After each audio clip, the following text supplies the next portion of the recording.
That's the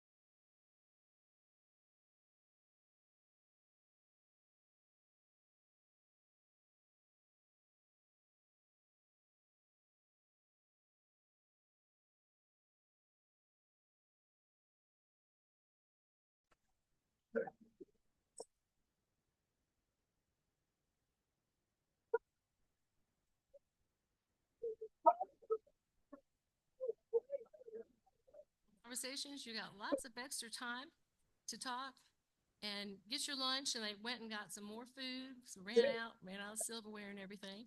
And I really want to thank you for making the best of the seating arrangements because, you know, it's kind of crowded, but we're just doing the best we could. We actually thought, they told us this room held 300 people.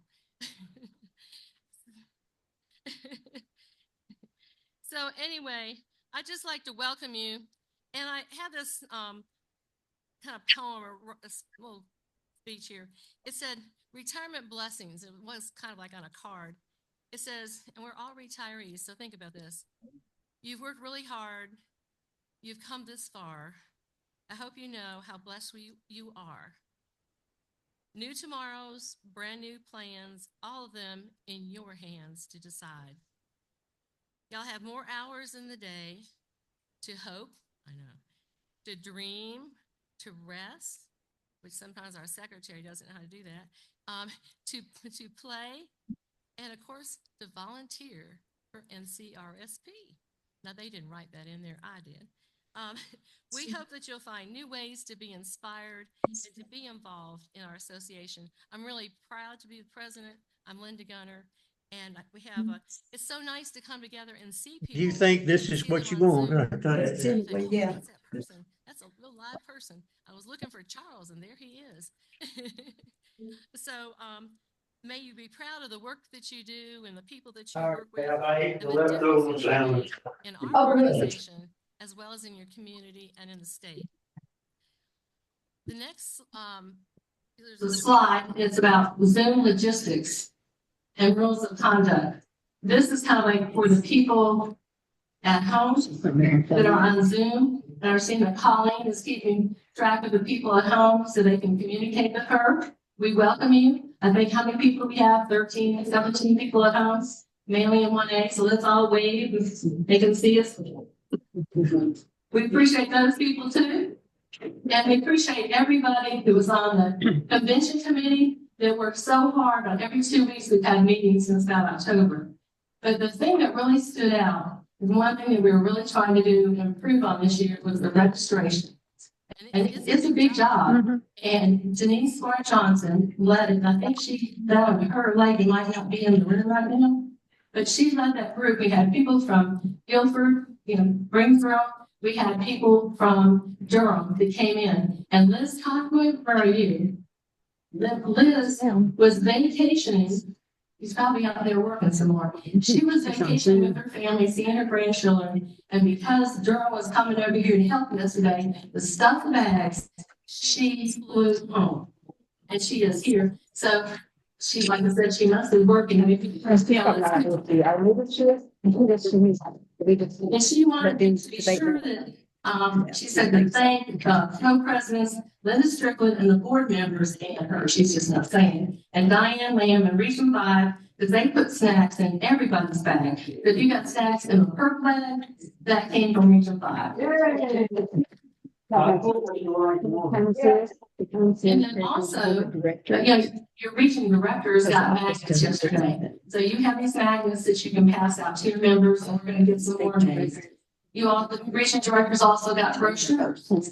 And last year they were on a table, I heard, and they just vanished. And the region directors never got them. So this year you have to go to your region director to get your new updated RSP brochure. Yeah. And they have other materials that you can use for your membership. So it's just a lot to put all that information together. So we really appreciate that. Now, the next slide is about logistics.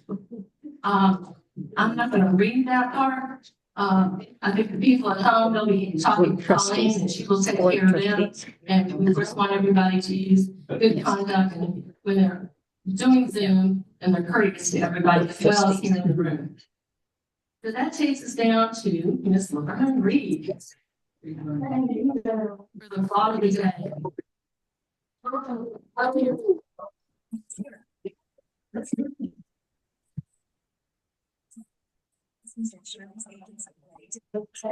I'm getting out.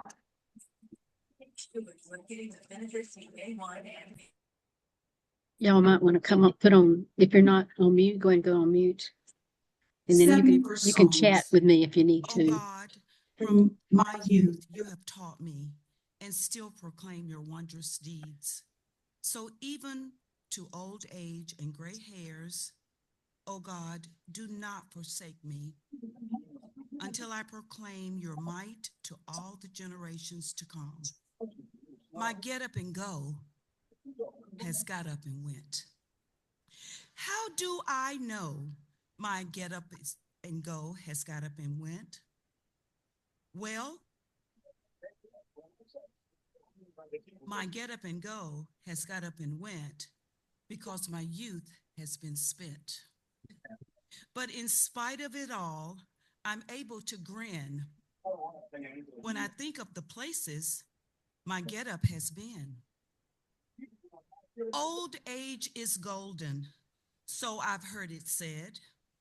But sometimes I wonder as I get into bed with my ears in a drawer, my teeth in a cup, my eyes on the table until I wake up.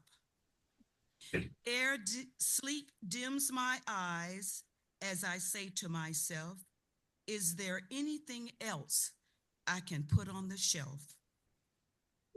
And I'm happy to say, as I close the door, my friends are all the same, perhaps even more. When I was a young thing, my slippers were red. I could kick up my heels as high as my head. Then when I was older, my slippers were blue. But still I could walk the whole day through. Now I'm still older, my slippers are black. I walk to the store and puff my way back. The reason I know my youth is all spent, my get up and go has got up and went. But really, I don't mind when I think with a grin of all the great places my get up has been. Since I have retired from life's competition, I busy myself with complete repetition. I get up each morning and dust off my wits, pick up the paper and read the obits. If my name is missing, I know I'm not dead. So I eat a good breakfast and go back to bed. If you'll bow with me. Oh, gracious God, you have given us all that we are and all that we need to be. And now we give it back to you for the privilege of standing under your will alone. In a special way, we dedicate these later years of our lives to you. We are those called by you into old age, a call not given to all. And we thank you. Amen.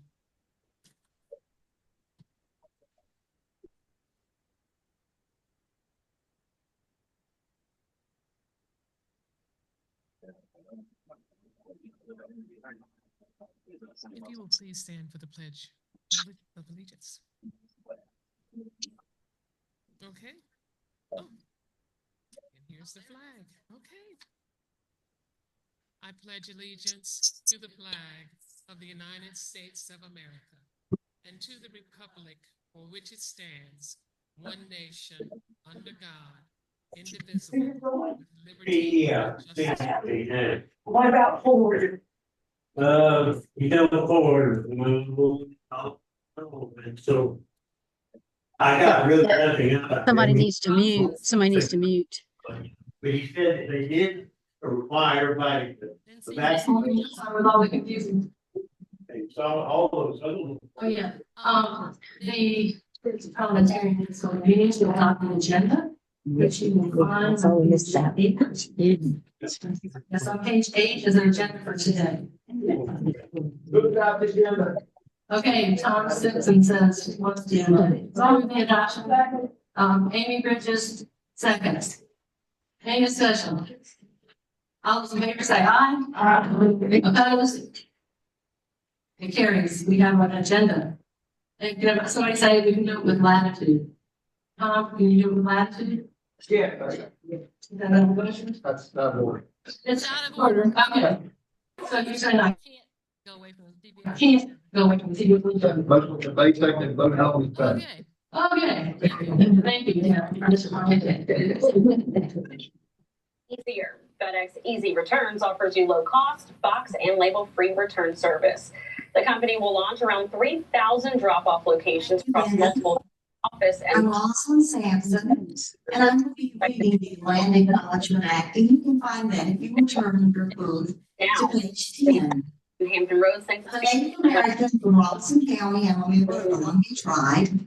9%. I did some consulting with one of our local cultural specialists, and I'm wanting to verify which Native Americans lived in this area when the Europeans came over. So it And depends. I found out that the Okanagan, and they're still here today, and the Saponi tribes were in this area, in the Durham area, when the Europeans came over. So I will be reading from the Land Acknowledgement Act. We begin by acknowledging that we all meet on the traditional lands of America's first people. Here in North Carolina, I'm on the land of the Eastern Band of Cherokee, the Coharie, the Lumbee, the Hallawasaponi, the Saponi, Mahirans, Occaneechi Band of Saponi Nation, and the Waccamaw-Siouan people. We honor America's first people and all elders, past and present, and emerging, and we are called to learn and share the tribal cultures and contributions that have been suppressed in telling the story of America. Thank you, and we all hope to have a wonderful conference.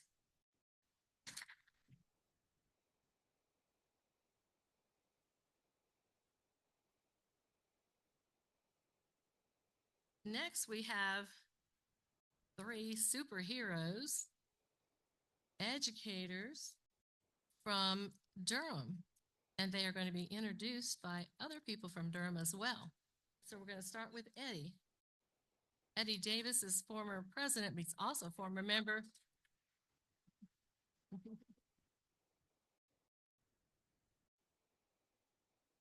He's former president. He's also a member of the city council in Durham as well. And he came yesterday to help to pack the bags with the Durham group. So we're so proud of you, Eddie.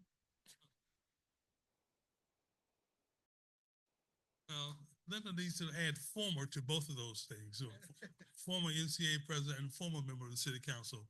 Our mayor has not yet arrived, but if you look on page 11, I think you will see all the information that I would have talked about if he had been here right now. He has lots of responsibilities. So let me take this time to give you a quiz. And I think all of the answers would be basically the same. Number 1, I want you to be able to tell me where Leonardo Williams is the mayor.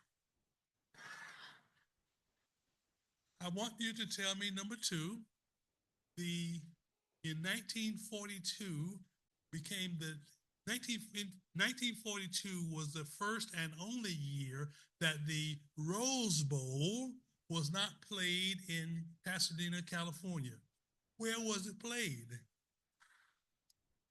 Why was it played here?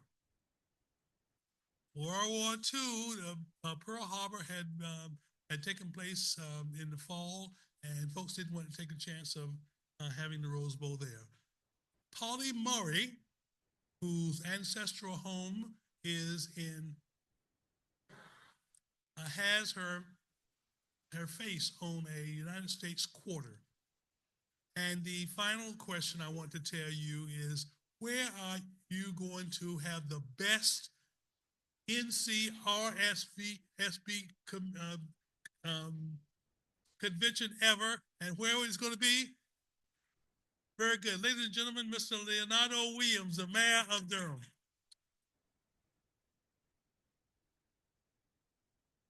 I'll just take a moment to say this while he's coming up. You know, Martin Luther King had a famous speech in which he talked about wanting to be the drum major for justice. I want to let you know that Leonardo Williams, this tall self, used to be the drum major for the Marching Eagles at North Carolina Central University. He also continues to be a drum major for lots of different things. He's a drum major for affordable housing. He's a drum major for fiscal spending on a basis where you would keep things balanced. He's a drum major for justice here in Durham. Ladies and gentlemen, Leo Williams.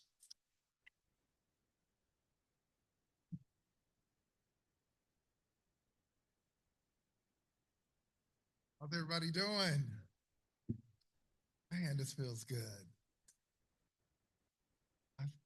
I'm back amongst family. Wow, this feels really good. I'm a little vertically challenged, so I'll bring that up a bit. Today has been an active day, and I've been all over the triangle doing some things, including in a meeting right now. But I told my chief of staff, I said, I will not miss this. So to everybody in the room, welcome to the Bull City.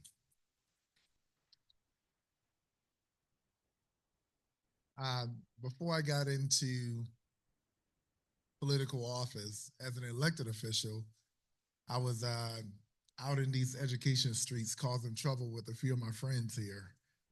And I think that, you know, there's not much daylight between being a teacher and being a mayor. If I'm being at all honest with you, my wife and we own a few restaurants here in Durham now. I never saw that coming. I was the happiest broke teacher you could ever find, trust me. And then I just happened to, I grew a lot of frustration in the classroom because I always felt we could do more for our kids. And I always felt that we could do more for our profession. And my activism career started at a convention, at a NCAE convention, and we were in Raleigh, and we were walking down the street, Kelvin Spragler and Brian, gosh, no, not Prophet, that's Brian Prophet. What's Brian's last name out of, not Brian Lewis, National Teacher of the Year, Brian Freeman. And we were, the two of them, Brian Freeman and Kelvin and I were walking down the street, and they kept saying the foundation, children's fund. I had no idea what it was. And all of a sudden they paused and looked at, Leah, why aren't you in the foundation? Why aren't you on the board? I was like, what is it? And when they started explaining it, the vision and the purpose of the foundation was literally living out everything that I was frustrated with as a teacher. I felt that our kids had limited resources, and this organization was all about producing resources for our children. But also when you work with nonprofits, there's so much red tape. so many barriers in the way from those kids getting those resources. But this organization cut the red tape. It was directly supporting the families. And one of my closest friends, which we all know, Rodney Ellis, was in leadership at the time. And I remember getting nominated to go to join this board. And I joined the board. It was my first official capacity. And we were going through some very tough times right at the beginning. And I remember someone mentioned, I was looking at the history and it was like, John I. Wilson. And the way people spoke about him was like John I. the Great. Okay, all right, And I remember going to the NEA representative conference and where he was retiring as the NEA director, executive director. And I'm like, wow, he's from North Carolina. So I had a chip on my shoulder, being that the executive director was from in North Carolina and was the founder, one of the founding members of the foundation. Everything just aligned. And so I joined that. We got John to come back home. Is John here today? Oh, right there, right in my face. Okay. Give it up to John.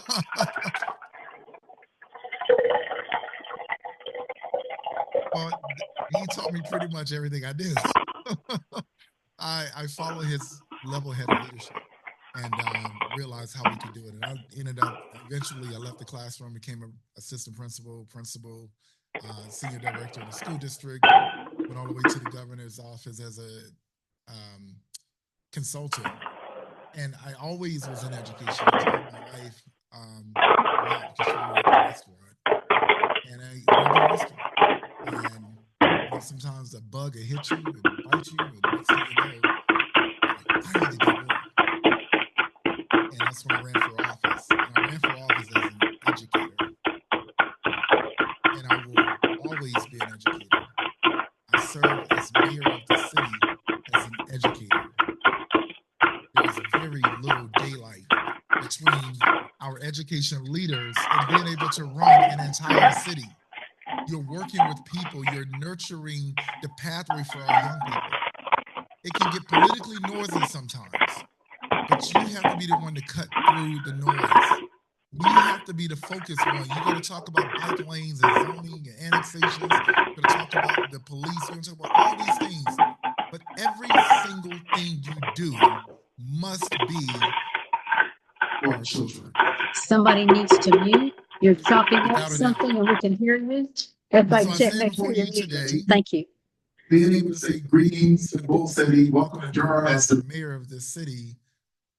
But every step I walk in my life in this capacity is for our children. And the reason why I say it feels good to be home is because I know I'm looking at a room full of people who live that same purpose.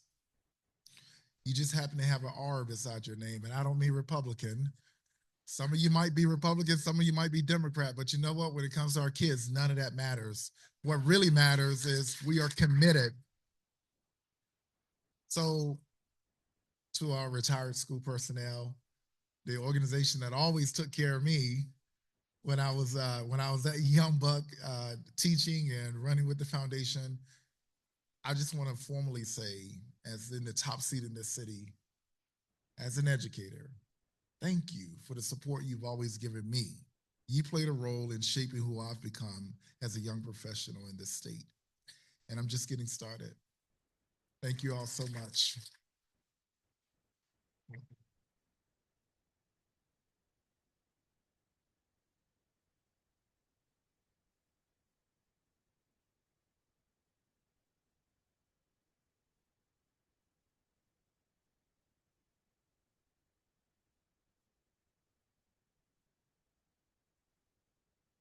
Now, Linda Strickland has the next introduction.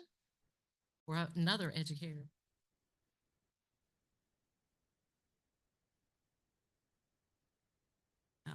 Mayor Williams had a problem with being a little taller than I am, so just a little bit though.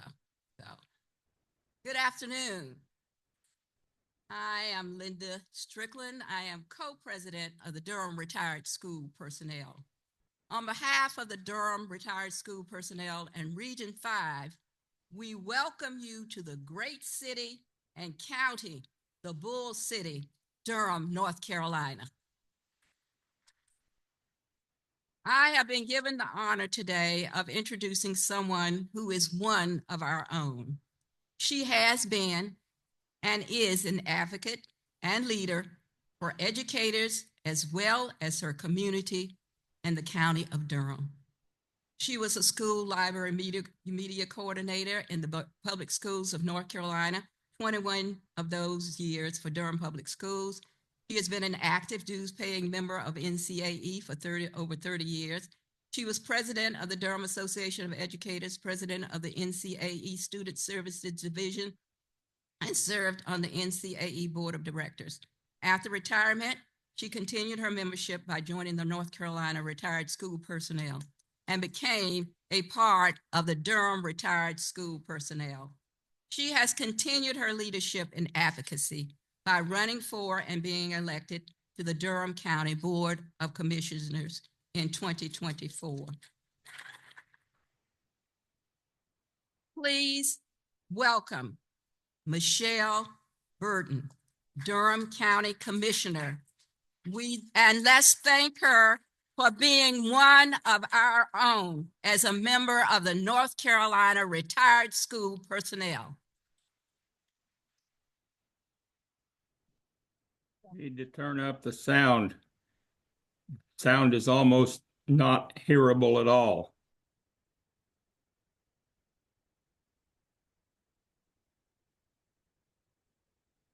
Good afternoon, y'all. I am so proud to be here. This is amazing to see all these people in this room. I see a lot of friendly faces, and I just want to introduce myself Why again can't we because I have want more to sound piggyback on this? on my colleague and friend, Mayor Williams. My name is Michelle Burton. I am a retired school library media coordinator, member of the North Carolina Retired School Personnel, and I'm now serving as a Durham County Commissioner. I want to bring you greetings from my colleagues on the Durham County Board of Commission, Chair Nida Alam, Vice Chair Dr. Mike Lee, Commissioner Wendy Jacobs, Commissioner Stephen Valentine. We want to welcome you to the city and county of Durham, home of the Research Triangle Park, the Durham Bulls, Duke University, and the most importantly, the greatest HBCU in the world, North Carolina Central University. Y'all, there are only two places in this world that I love the most. My hometown where I was born, Chicago, Illinois, and Durham, North Carolina. And I am so grateful that you chose to have your convention in Durham County. Being a commissioner now, I understand the magnitude when conferences and conventions come and have their meetings because it's such a great economic impact for our county and our community. And so I say thank you for choosing Durham, the Bull City. Yes. So it was a no-brainer once I retired from teaching. I taught 30 years. I did a straight 30. This past June that I was going to transfer my membership to the retiree division. I joined NCAE in 1995, 1 year after I started teaching, because I believe in the power of unions and collected and working together. And so I wanted to make sure that I continued that as a retiree, because the fight doesn't end once you are not working in the classroom or in the buildings anymore. It continues forever because our kids need us. So just let me tell you my story. I'm going to be really brief. Like I said, I joined NCAE in 1995, and I was always a dues-paying member. But I really did not get active in NCAE until about 2013, 2014, because we had a turn in the legislature. I was teaching in Wake County at the time, and we began to lose all the gains that were made in public education. Educators were losing their career status, their longevity, master's pay. There was a threat that we're going to go on contracts, things like that. And I remember standing in my media center thinking, okay, they're going to try to privatize public schools. And I said, what's the one organization that can put a stop to it? And I said, that's NCAE. And I began to hear about these people. The building rep at my school in Raleigh came to the media center to talk to me. Have you heard about this group called Organized 2020? And I was like, no, I don't know anything about that. Well, they're trying to make a change in NCAE. And I was like, oh, okay. And so I began to go to meetings in Wake NCAE, really started getting involved because I knew that we had to fight for public schools in our state. And so in 2015, I came back to Durham. I had my father move in with me. He retired from living in Chicago, and I transferred my membership to the Durham Association of Educators. And I really began to get involved because I really believe in the promise of public schools in our democracy. And around 2017, the president of DAE, who is here right now, Brian Prophet, came to me and said that, you know, Michelle, your name is coming up to be the next president. And I looked to him like he was crazy. And I was like, okay, but you know, I'm not loud, because I thought I had to be, you know, loud and this and that. And he was like, no, you don't have to be that way. No. I thought I had to be like that. No. But I thought, okay, you know, maybe I can do this, and maybe I can lead, and maybe this will be a great way to end my career. And I took the chance, and I became DAE president. And in 2020, we had a pandemic. And that really tested us and tested my leadership, our board's leadership. But you know what? We got through it. And during that time, there were people in the Durham community coming to me and saying, you know what, you should run for public office. And I was like, no, that's not what I want to do. You know, I don't want to be out front. But they kept coming to me and coming to me and coming to me. And finally, my last year of teaching and my last year of being DAE president, I had to have major surgery. And I was thinking about, well, what do I want to do next? And I was thinking about, should I run for public office? And my cousin called me from Philadelphia to check on me. And she said, Michelle, are you going to run for public office? And I said, oh man, this is coming up again. And she said, Michelle, the reason why the bad people run for office is because the good people don't run for office. And Michelle, we need good people like you to run for office.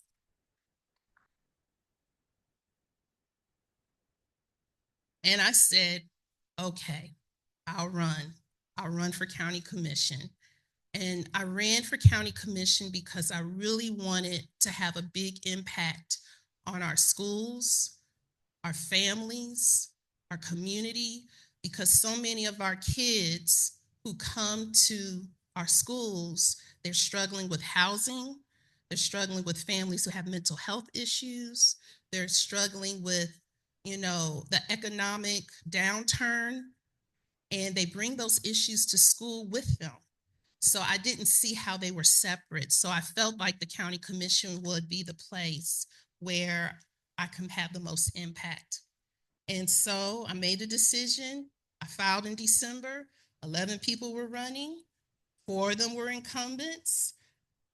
But on March 5th, 2024, I came in 3rd place for one of those 5 seats. And it's been a whirlwind. We got sworn in on December 2nd. And Linda mentioned to me to talk about how has NCAE impacted or helped me in this role. Well, one thing I learned Robert's Rules of Order, to recognize the chair when I want to speak, understanding the importance of agenda, but also being DAE president, it put me in spaces with a lot of the people that I have to deal with on a regular basis. So I have this familiarity with them. And so understanding the agenda, understanding having a staff that can help you with making the decisions, and that we're governance and we have to make the final decision. So being at NCAE helped me with all of that. And I am very grateful for the knowledge and expertise. I'm grateful for all of you in this room for standing in the gap and handing off the torch, but you continue to do this important work as we fight for our children across the state of North Carolina. We fight for public education. And I know Linda and Lena want to put me to work. When I have some downtime, I'm going to come work with you, okay? So thank you. But on one last note, I want to make sure you enjoy our great city and county of Durham. Please enjoy our amenities. We are a foodie town, so please go get you something to eat. If you want to go out to South Point and shop, we would greatly appreciate it. We need the sales tax revenue, so I just want to put that plug in there. And also, I want to say thank you for printing off this wonderful paper, the panorama, because when I looked at it, got mailed to my house. I looked in the Cumberland RSP, and I see one of my former church members, Miss Jeannie Chavis Lucas, and I just went down to Cumberland County. I was there in November to speak at my home church, and she was there still singing in the choir, and I see her beautiful face in this paper. So thank you all for printing this. Thank you. So again, thank you for coming to Durham. Enjoy the Bull City. I appreciate and love all of you, and I'll stick around for a little bit today if people want to talk. So thank you very much. But now I get to introduce the next speaker. No, he's not loud. But I do want to say that if it wasn't for Brian Prophet, I probably would not be county commissioner, because he was the one who came to me and said I should be DAE president. And if I hadn't become DAE president, I wouldn't be county commissioner. Thank you. So Brian Prophet is taught in the classroom for 11 years as a high school social studies teacher. He loves Black history. He loves teaching students. He loves teaching kids about the power that they have to make the change in the world. And then when he decided, he has to do this on a bigger scale to fight for public schools, he decided to leave the classroom to become the president of the Durham Association of Educators, DAE.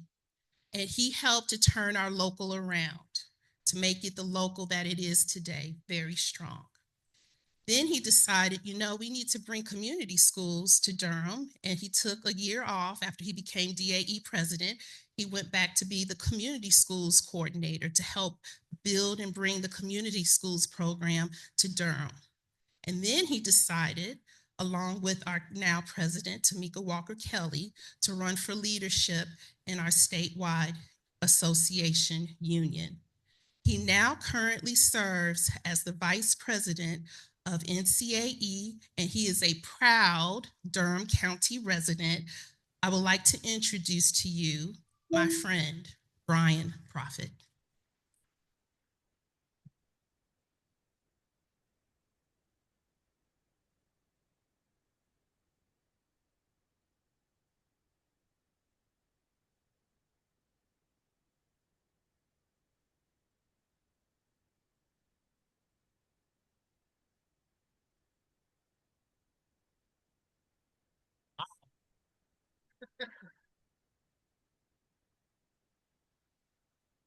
There we go.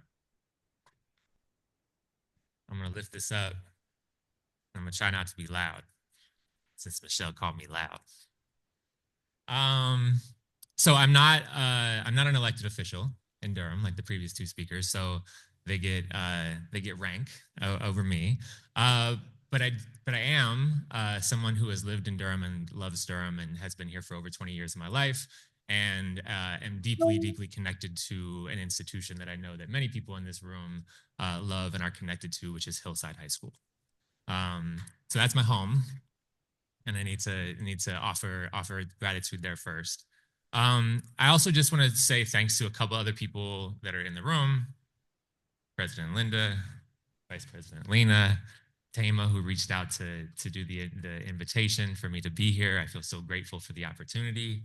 I know that there are several of my OGs in the room, John and Karen and Julia, and I don't know where Eddie went, and Sherry's in here, and Carolyn's here. So there are a lot of people who have been in the roles of NCAE's top leadership that are in the room, and I feel very, very clear that I am standing on their shoulders, and want to offer thank you to you all for the work that you did to make it possible for us to be here. Past that, yeah, let's do that. Let's do that. Thank you all so much. Past that, I'm here today to offer greetings on behalf of NCAE's leadership. Tamika Walker Kelly sends her love and appreciation and gratitude. And so those gratitudes aside, I also need to offer gratitude as just someone who came through public schools in this country, right? And unless there's people who are in the room who taught in the Central Valley in California or on a military base in Japan, maybe, okay. Maybe you were my teacher at some point, or low country South Carolina, or suburbs of St. Louis in Illinois. Probably I don't have teachers in the room, unless you happen to be someone in here from Craven County who was there for my last 2 years of high school. Pamlico, close enough. Okay, close enough. You said Jessica Rich said hi? Oh my goodness. We'll have to talk later. Okay, so I got some fam in the room apparently.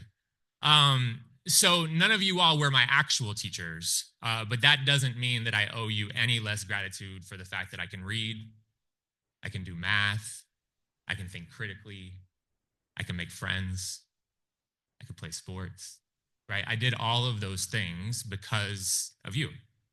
You all are the generation that helped me to do all of those things and millions of other people to do those things.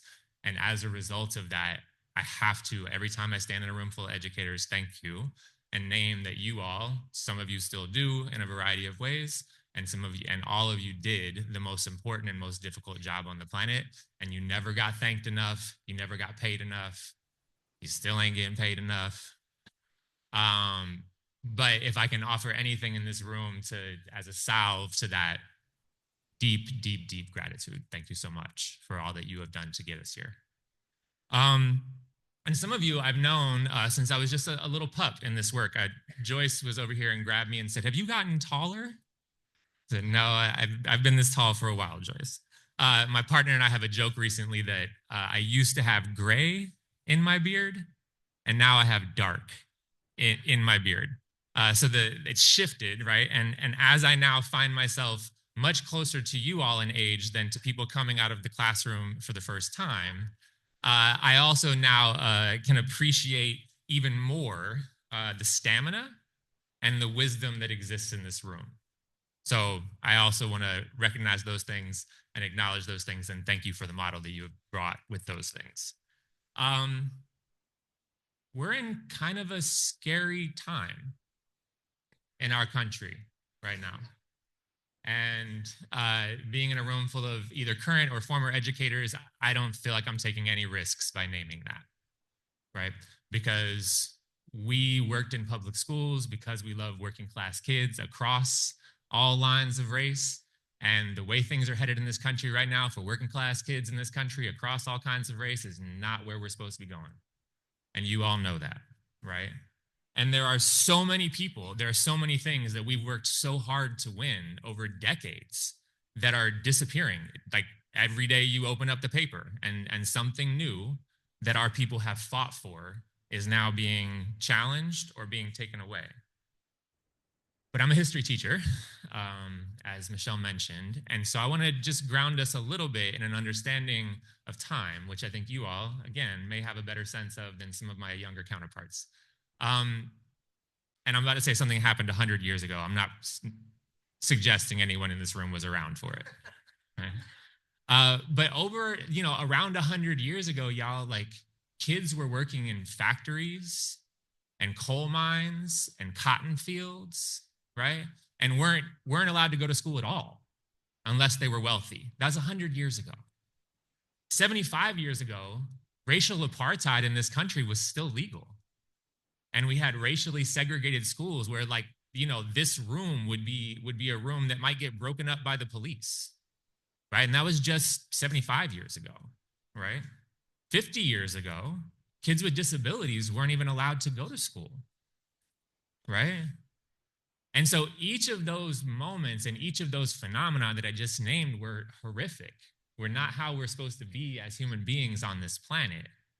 But in response to each of them, working class people came together across racial divide and fought and won a better life for ourselves and for our kids, right? So I know that because I went to North Carolina public schools. And because when I went to get a job in 2004, I couldn't get one. I was working at a moving company 3 weeks into the school year because of the foundation that you all set made it be that people wanted to teach in this state. And so I'm packing up boxes 2 weeks into the school year, can't get a job. And here we are 20 years later, and so much has unraveled, right? So much has unraveled. And those of you all, I don't know how connected you all have been. You obviously didn't come back to be our ED like John did a few years ago. But many of you, I'm sure, know that as these things have unraveled around the state and country, our organization, NCAE, our active organization, also unraveled considerably during that same time period. We saw about 15 to 20 years of membership losses, right? There's been unrelenting attacks from the General Assembly that we've been unable to stop, and our coworkers and our kids have suffered, right? And so I'm standing before you today, though, to name and to offer a little bit of hope for y'all that we've turned the corner. We've turned the corner. So for the last 2 years, right, Michelle mentioned that there was a group of us starting 10, 12 years ago. Leo's out at Moral Monday with me, sweating down buckets, trying to get contact information and get new people to get involved. And so that team of people that started that work back in 2012, 2013 is now in leadership of the whole organization. And so we've been able to shift resources in a direction, shift priorities in a direction where now for the last 2 years, we are in the positive for membership growth. We have, this is good to clap for. We have a strategic plan that we spent a year engaging thousands of members all over the state to create that plan. We're now in the 3rd year of that plan and hitting our marks along the way. We have a couple of locals. For you all, this may not seem that remarkable, but I promise you it is. We have a couple of locals that have gotten back to representing a majority of the staff in that school district, right? That feels like a big marker for us. And some locals, including the one that we're in right now, are actively in negotiations with the district about historic policies that can get us at the table in ways that really are only limited by the Jim Crow ban on collective bargaining in our state. So we're making lots and lots and lots and lots of progress. And with all those numbers that I just named for you all, from 100 years ago to 75 years ago to 50 years ago to the last 20 years, the last piece of hope that I want to offer before I send you all into your work for the day is that we really only need 6 years to turn this thing back around, y'all, right? So you all know that our state has been, for the last 15 years, embroiled in the politics that it's in because of illegal racist gerrymandering that has made it such that the body that sits in Raleigh does not represent who we are around the state, right? We know that. We know that. Unfortunately, because they've been so effective at that, there is not a path where we can just target this House race and target this Senate race and chip away. The process of doing that with the way that they've set this up is going to take too long for what it is that we need to turn around. So what we've been able to say, what we've been able to identify is that we need 6 years to turn this thing around, and here's how we do it. First, we keep the win that we just got in the last election for the state Supreme Court seat for Allison Riggs, right? We do what we need to do to preserve that win. Then next year, when Justice Anita Earl's seat is up on the Supreme Court, we keep her seat. Okay, so we win that election and we keep our 2 seats on the Supreme Court that are already going our way. Then 28 is the key year, y'all. This is the key year. There's going to be 3 judge seats that are up. If we keep Justice Riggs and we win next year, we've only got to win 2, right? We might as well win all 3, right? Right? So when we keep the election of Justice Riggs, we win the election and keep the seat currently occupied by Justice Earls next year, and we win the 3 races in 28, now we have a majority of the Supreme Court. When we have a majority of the Supreme Court, we can sue this state's General Assembly and its racist illegal gerrymandering. And when we sue the state for the racist illegal gerrymandering and that case goes to the state Supreme Court, which we just put there, will say, this was racist illegal gerrymandering. And they'll draw us some new lines. And when they draw us new lines in 2030, we can win majorities straight out. This isn't how do we stop a supermajority. This isn't how we chip away. This is how we have a strategy so that we can actually take back the majority of the General Assembly in 2030. And in 2031, start rolling back what they've been doing to us for the last 20 years. Right?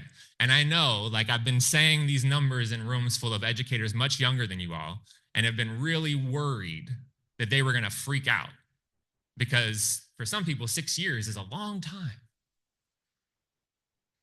Y'all have a different perspective on that, right? This is relatively tomorrow, right, Mama? All right. So I want to close by offering y'all that we have a path, right? We have hope to get back to the North Carolina that you built, right? And we can't do anything about those 15 or 20 years that we lost. But what we can do right now is lean into each other, right? Have conversations with each other. Find one another. Find the active local, right? I want to encourage you all to keep reaching out to active locals in the same way that we are encouraging our locals to reach out to you. Because y'all, if we have the retired school personnel and we have the school personnel and we have the parents of all the kids, guess what? We just organized the entire working class of the state of North Carolina. And when we have that body of people organized, is there anything that can beat us? Y'all sounded a little unsure. Let me raise that one more time.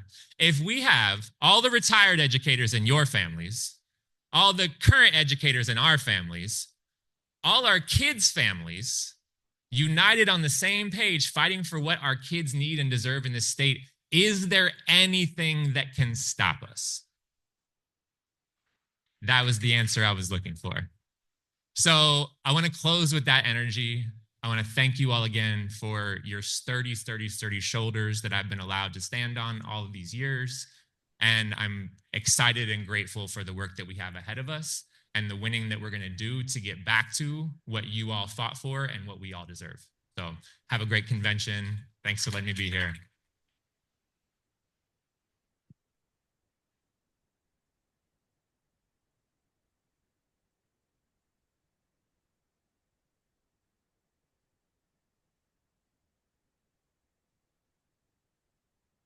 Now we have Julia Thorne, our great, amazing secretary. And Brian, I am from the Central Valley. I've taught at Franklin High School, taught at Stanford University, and also at Iwakuni, Japan. Iwakuni. I beg your pardon? Yes, yes. DOD. This was in 1993, 92. Okay. But talking about repressed people 80 years ago, on the relocation camps, my parents were sent off and they had to run their own schools. As a matter of fact, they had to teach themselves. That's where my sister was born, in an Arkansas relocation camp. So thank you very much, NCAE, for doing the things that we needed to do for equal opportunities. Thank you so much. God bless you. Madam President, I present to you the minutes from last year in pages 13, 14, and 50, written by last year's secretary, Ms. Vivian Melvis Salas.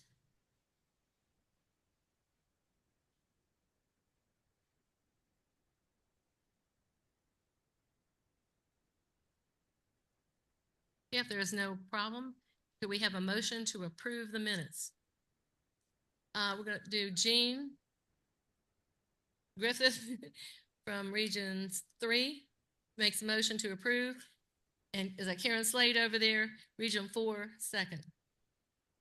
All those in favor of accepting the minutes, say aye. Anybody opposed? Great, thank you.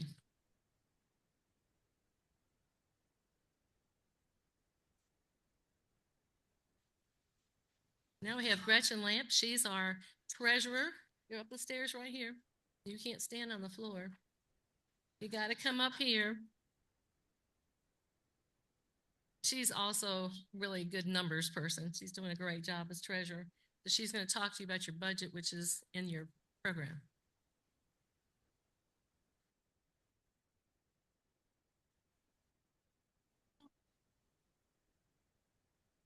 Good afternoon, y'all. Good seeing you here. Okay. If you would turn to page 17 in your book. In a new business item last year, you requested that we have a budget ready before maybe October or November, since we start our budget year on July the 1st.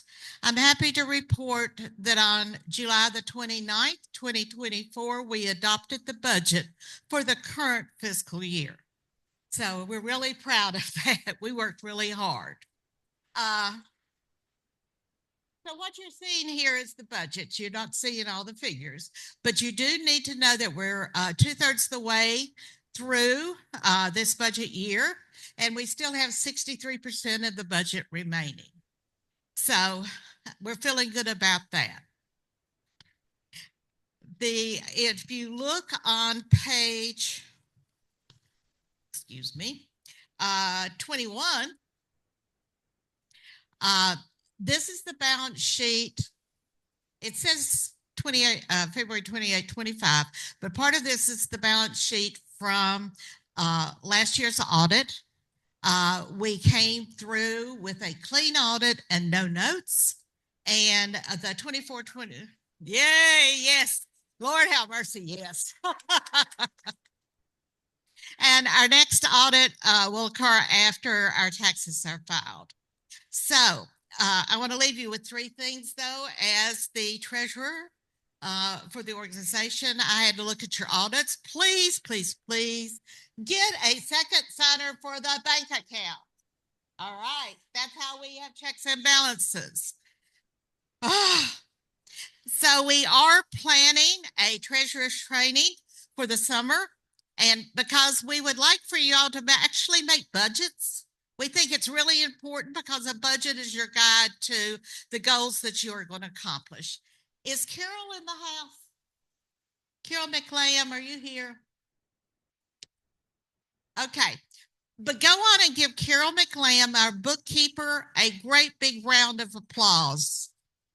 She has been absolutely diligent in learning the new QuickBooks accounting system, which is making sure that we keep on schedule and keep on budget, and your dues money are spent in a responsible way. Thank you very much.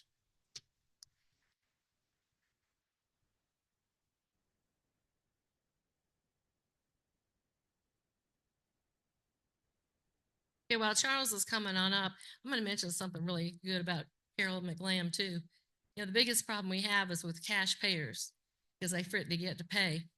And if you get EFT or you're getting credit card, it's coming out every month, but the cash payers forget to pay. And then we have to drop over 200 people basically at the end of December. But she has a magic way to do this. You just have your treasurer to call her. She's got the list. And she will tell your treasurer exactly how much these people owe, and you know how, and maybe that she needs their credit card information or whatever to get this. The treasurer calls the person and explains, you know, they're behind and they just totally forgot, and all they need is a reminder. They tells her to call Carol.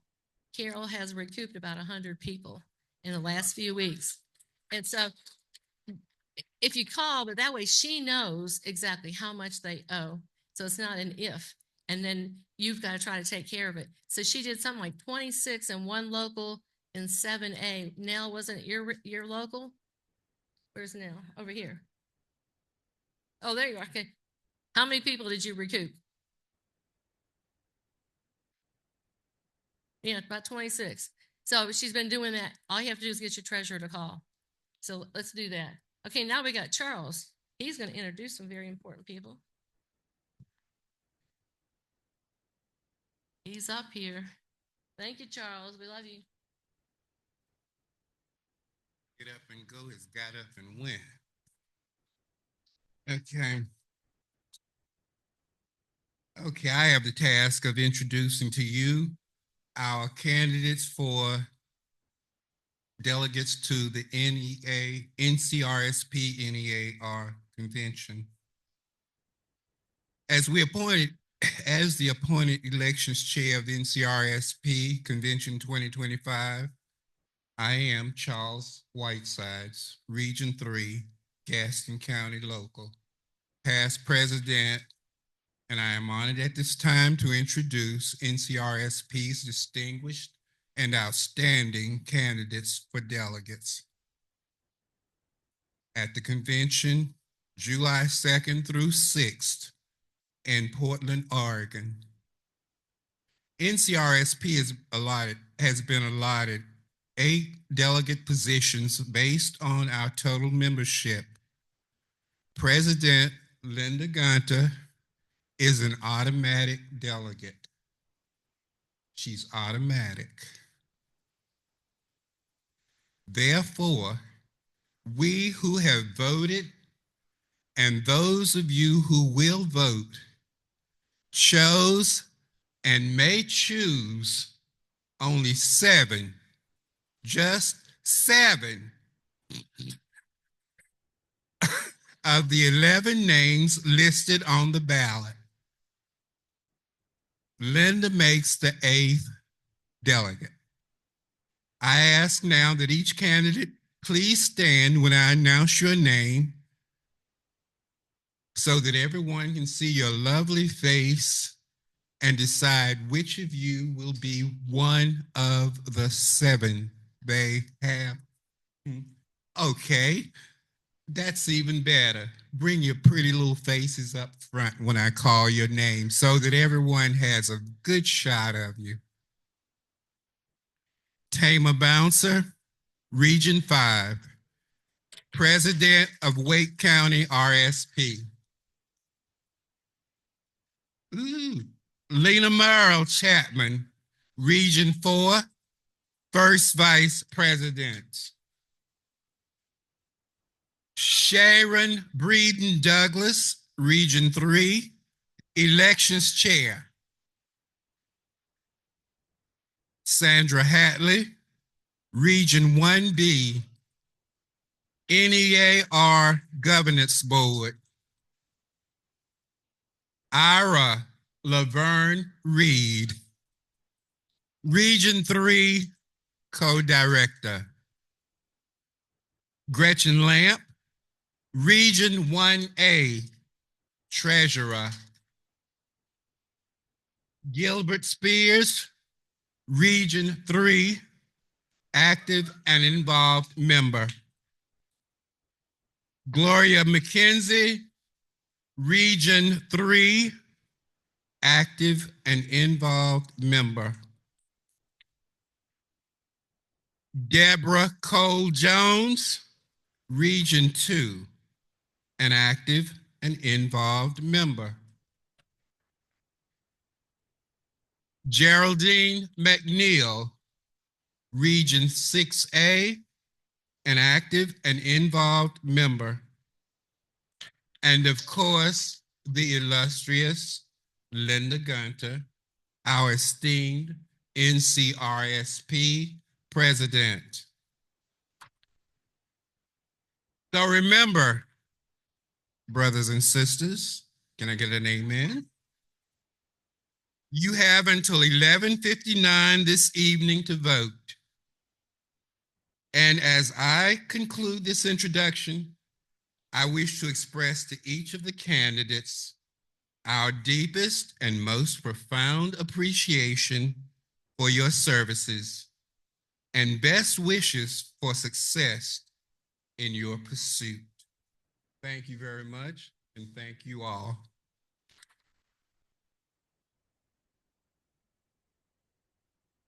Oh, I'm sorry.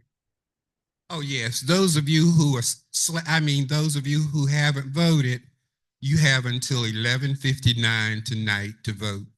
11:59. Thank you.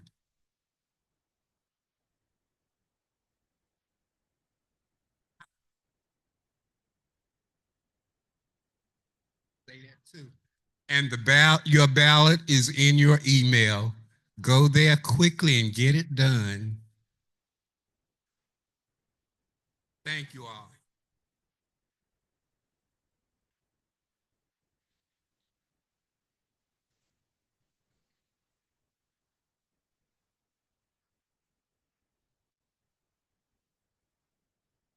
So now we have Sherry Strickland Mulling, our MBI chair.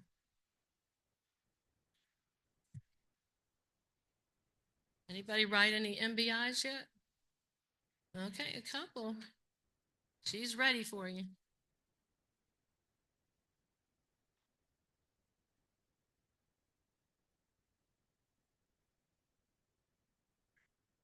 Good morning, NCRS. Oh, it's afternoon. Good afternoon, NCRSP delegates. I'm very pleased to serve as your NBI chair this year, along with Colleen Lanier and Sandra Hatley and Jacqueline Green. The NBI table is located in the back of the room.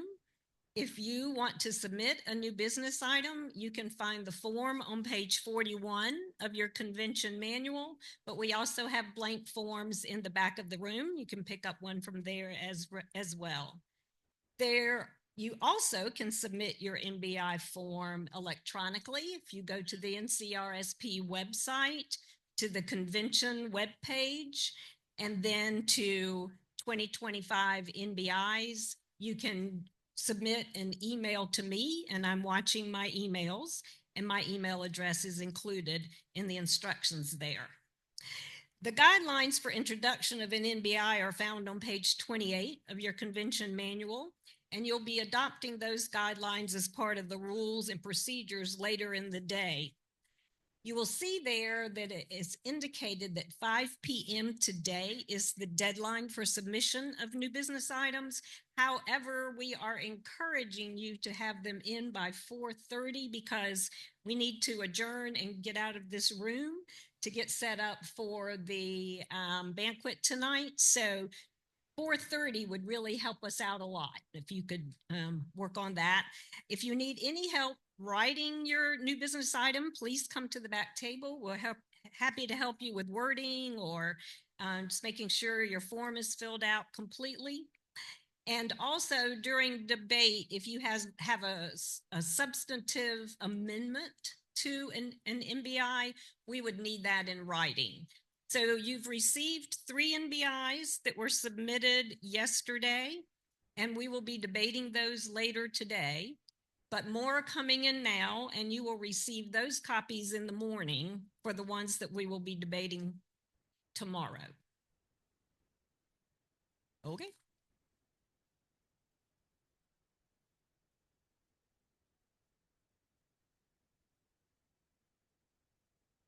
I gotta say great things about Lena. She's my vice president, right-hand lady, and she is going to be introducing the members of the board and other important people. Thank you. Good afternoon, everybody. It is truly my honor to introduce to you some of the movers and shakers of our union and organization. I first like to take a moment, some time, precious time, and let you know that 6 of the past presidents of NCAE are here in the audience. So let's give them a hand. We have with us, and I'm going to call their name and ask the photographer if he could walk around and let them stand right there, just do a snapshot because this is a powerful moment. And we are going to introduce them. And the reason I'm saying this side, because most of them are right over here, except one. So we are asking that John Wilson, past president, Karen Garr is here. Sherry Strickland is here. Julia Crone is here. Helen McKinney is here. And Eddie Davis is here. Let's give them a hand. It is amazing that we have 6 of our past. And I know some of you are thinking back and say, oh, I remember when I was active, he was my president or she was my president. So while they're taking pictures over there, I'm going to introduce you to someone very special, mainly because she is from Region 4, and that's my region. Online virtual should be the past president of NCRSP, and she was past president from 2016 to 2018, no other than Joan Bass. So everybody give Joan a wave. She's still working. She's still our treasurer in Greensburg, Guilford. Thank you, Joan. So I hope you were listening. And I didn't see any other NCRSP past presidents here. And you'll find later on when we will recognize Dr. Willie Ramey, who was one of our past president, most recent. While they're doing that, I want to introduce you to the hardest working board around. And I know they will say that because they probably meeting 2 or 3 times a week. They are the hardest workers, I can tell you. And I know been here since, some of them been here since Monday, while you were packing, getting ready to come. And then, when you came in, things were ready. So our administrative council, people that you elected and some appointed, I'm going to introduce you and ask you if they could walk over to the side and stand. We have no other than our own President Linda Gunther, Vice President, yours truly, our Treasurer Gretchen Lamp, our Secretary Julia Throne, our Executive Board Representative, Tama Bouncer, our Executive Board Representative, Dr. Oliver Johnson, and our own parliamentarian, Roger Harris. To keep it going, if you all could just take a picture right over there. I think the photographer wanted a picture. I'm going to continue to call up the others so that there will be that one picture and the rest of you will be following right on in line. I think it's important that you know the hardest working board there is. We have our recognition co-chairs, which is Joyce O'Neill and Julia Throne, if you could come over. We have communication committee, a chairperson, which is Ginger Soren. Ginger's right over here. We have our community service co-chairs, which is Afi Saunders and Wynette Martin. We have our Constitution and Bylaw Chair, Betsy Wells. Policies and Procedures Chair, Sandra Hatley. Legislative Chairperson is Colleen Lanier. Quality of Life Co-Chair, which is Levita Weathington and Nellie Bryan. Membership Co-Chairs is Nell Burrell and Margarita Brown. We have our convention chair, Tama Bouncer, and she should already be over there. We have our election chair, Mr. Charles Whiteside. Convention Memorial, we have Karen Slade. We have our committee of new business items, Sherry Strickland again, and rules and credentials, no other than Denise Johnson Squire. Region 4 is in the house, yes. And as they form together, there are region directors that was elected by you. Region directors that was elected by you. And I'm going to ask them to fall right on in and take that picture.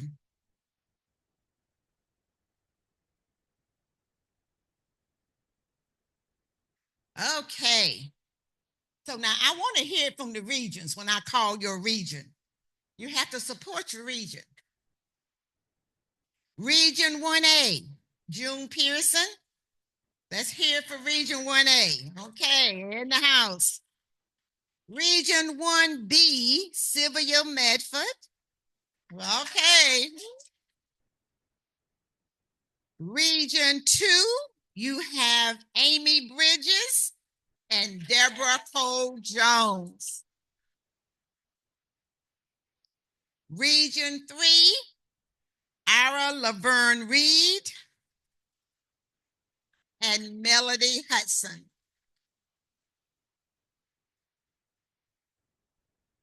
Region 4,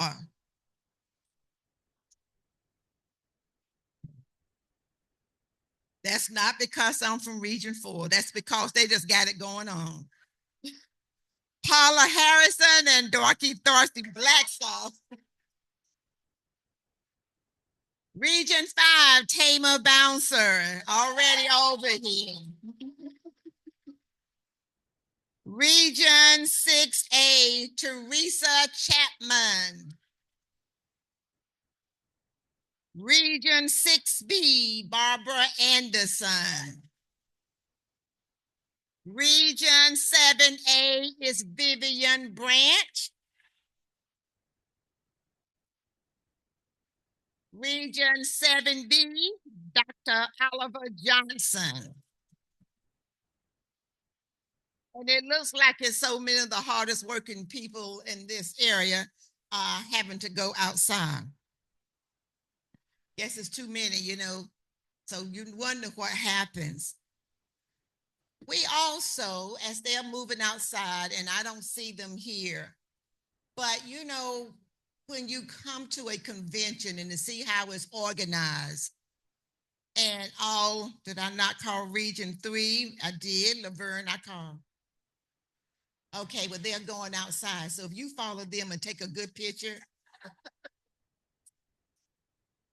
who else will do that other than Region 3? Let me say this for a moment. And it's a lot of work to do a convention. We have a convention committee, but we also have a staff that works behind the scenes. It might look easy, and there will be questions that you may have, but we have two of the hardest working staff people I know. They are not even in the room. They are down the hall working just for us and working for you. They are Carol McLam, who is our bookkeeper. And then we have Tara Williams, who is the office manager.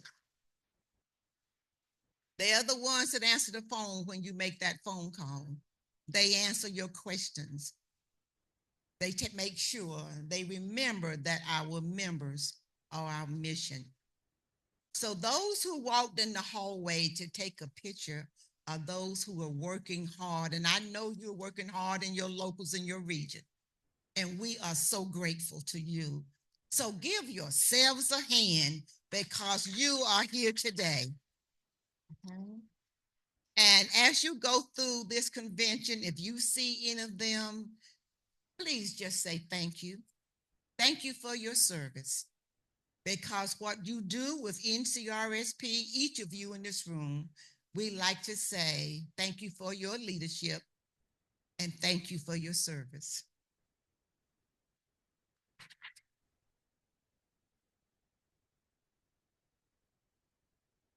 We're getting behind, folks, but we're going to catch up here. I think the only two people that I have to introduce is our two staff members, and I don't think they're here in the room. Tara, are you here? Oh, you did? Okay. So we could not have done this without our staff, and I tell you, they were sick 2 weeks out, and they were working half the time when they were sick to try to pull this together. So we really appreciate that. We'll make sure that they're in the room. But I do need to thank the sponsors. If you look on page 6, there's the names of all the sponsors. They bought ads in our booklet. That helps us to pay for the program booklet, so we don't have to take it out of dues money. And this is an extensive proposition to put this convention on. So we appreciate them. Carol also said that in your bag, you have a list of the sponsors. Did anybody find that? And they're telling you to go to each table, and then it's all I know what it is, a survey I think that you're doing for, and she's telling you as you go along, you get to review like what we're doing and suggest ideas for next year. But there's something maybe on the back. I didn't actually have time to look at that. But you go to the table of the different sponsors out there, they initial it. If you get all those initialed, it's some kind of drawing. I think there's a drawing at the end of the day tomorrow. So look in your booklet for that, and maybe I'll be able to find that as well. It's blue? Okay, it's the blue. Teresa's got it. And that's to encourage you to go, and everybody needs to stop at all the vendors, thank them for being there, get some information, and so they'll come back again next year because they're paying for those tables. We need to move on. Do we need to take like a 10-minute break, or do we need to just stand up and stretch? Okay, let's stand up and stretch. If somebody needs to take that break and go out there, the lines can only be so long. You can only fit so many people in that room out there. And so if you do need to use the facilities, please do so. But let's just stand up and stretch. And it's 1:50. Write this down.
today through tomorrow. But again, it's dry air, so temps are going to drop pretty quickly tonight.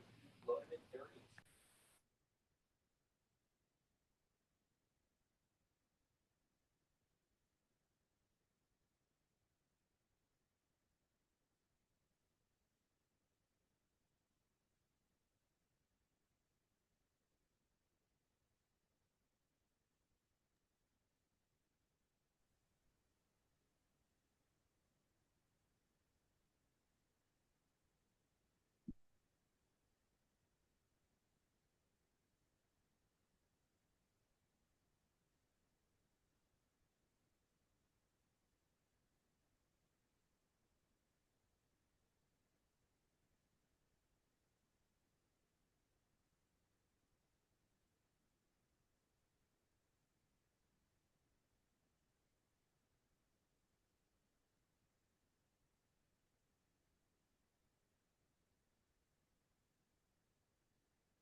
Please come to order. Now I've got sound. We need to have a seat. We also have a request. You know, you put your phones on silent. Maybe they can vibrate or something. And don't be having conversations on your phone because other people near you are hearing conversations. Maybe not hearing what you're talking about, but that does not need to take place in here. You can always call them back if it's an emergency. So please get to your seats.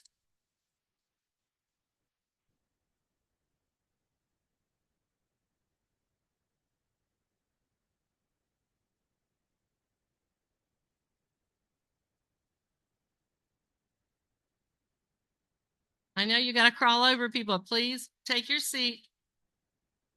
And Gwen, I would suggest that you have your introduction. There's these seats over here. So you can come up with her. No.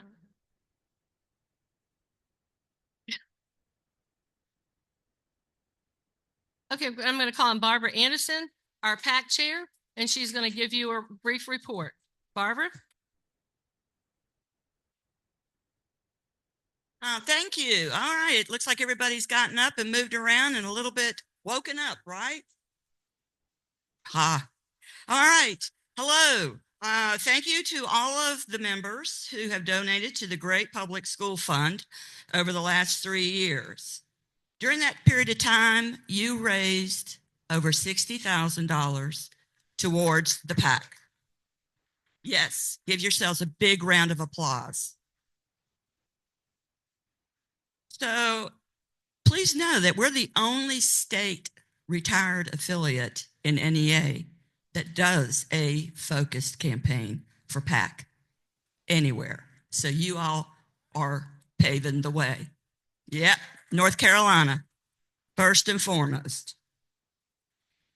So this year, though, the NCRSP legislation voted to not do a PAC campaign to give a break. Instead, we rather focus on increasing members to be sustaining donors, which means having a little bit taken out each month to go into the PAC. That increases the base and builds revenue so that when we start a campaign in the future, it will have a big cushion already.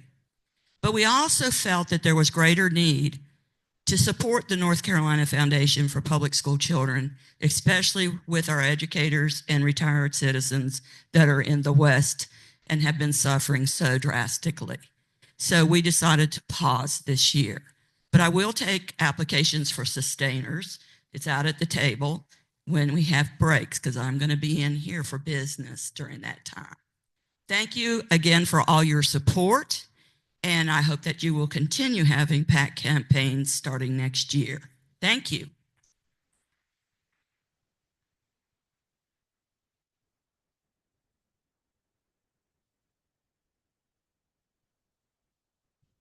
So I'm going to tell you a little bit about the state of NCRSP.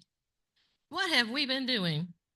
I've been accused of calling lots of meetings, but that's just kind of the way it is. It seems like every month there's something we have to do and something we have to vote on. And I'm not a dictator like some people in Washington.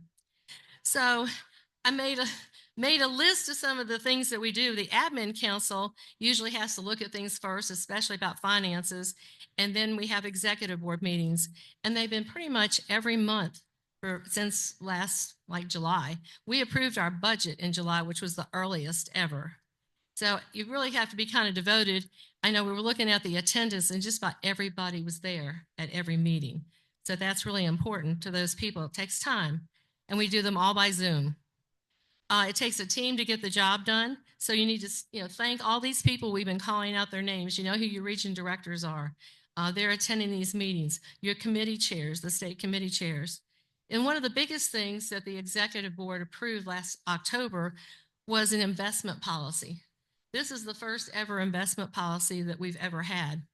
We had some extra money in the credit union that was in a kind of like a money market share type thing, not making anything, like maybe 1% or less, and just sitting there. When I became president and I had to go and put my name on the account, it was kind of like, what do they call it, dormant, and they had to find it and kind of pull it out of mothballs.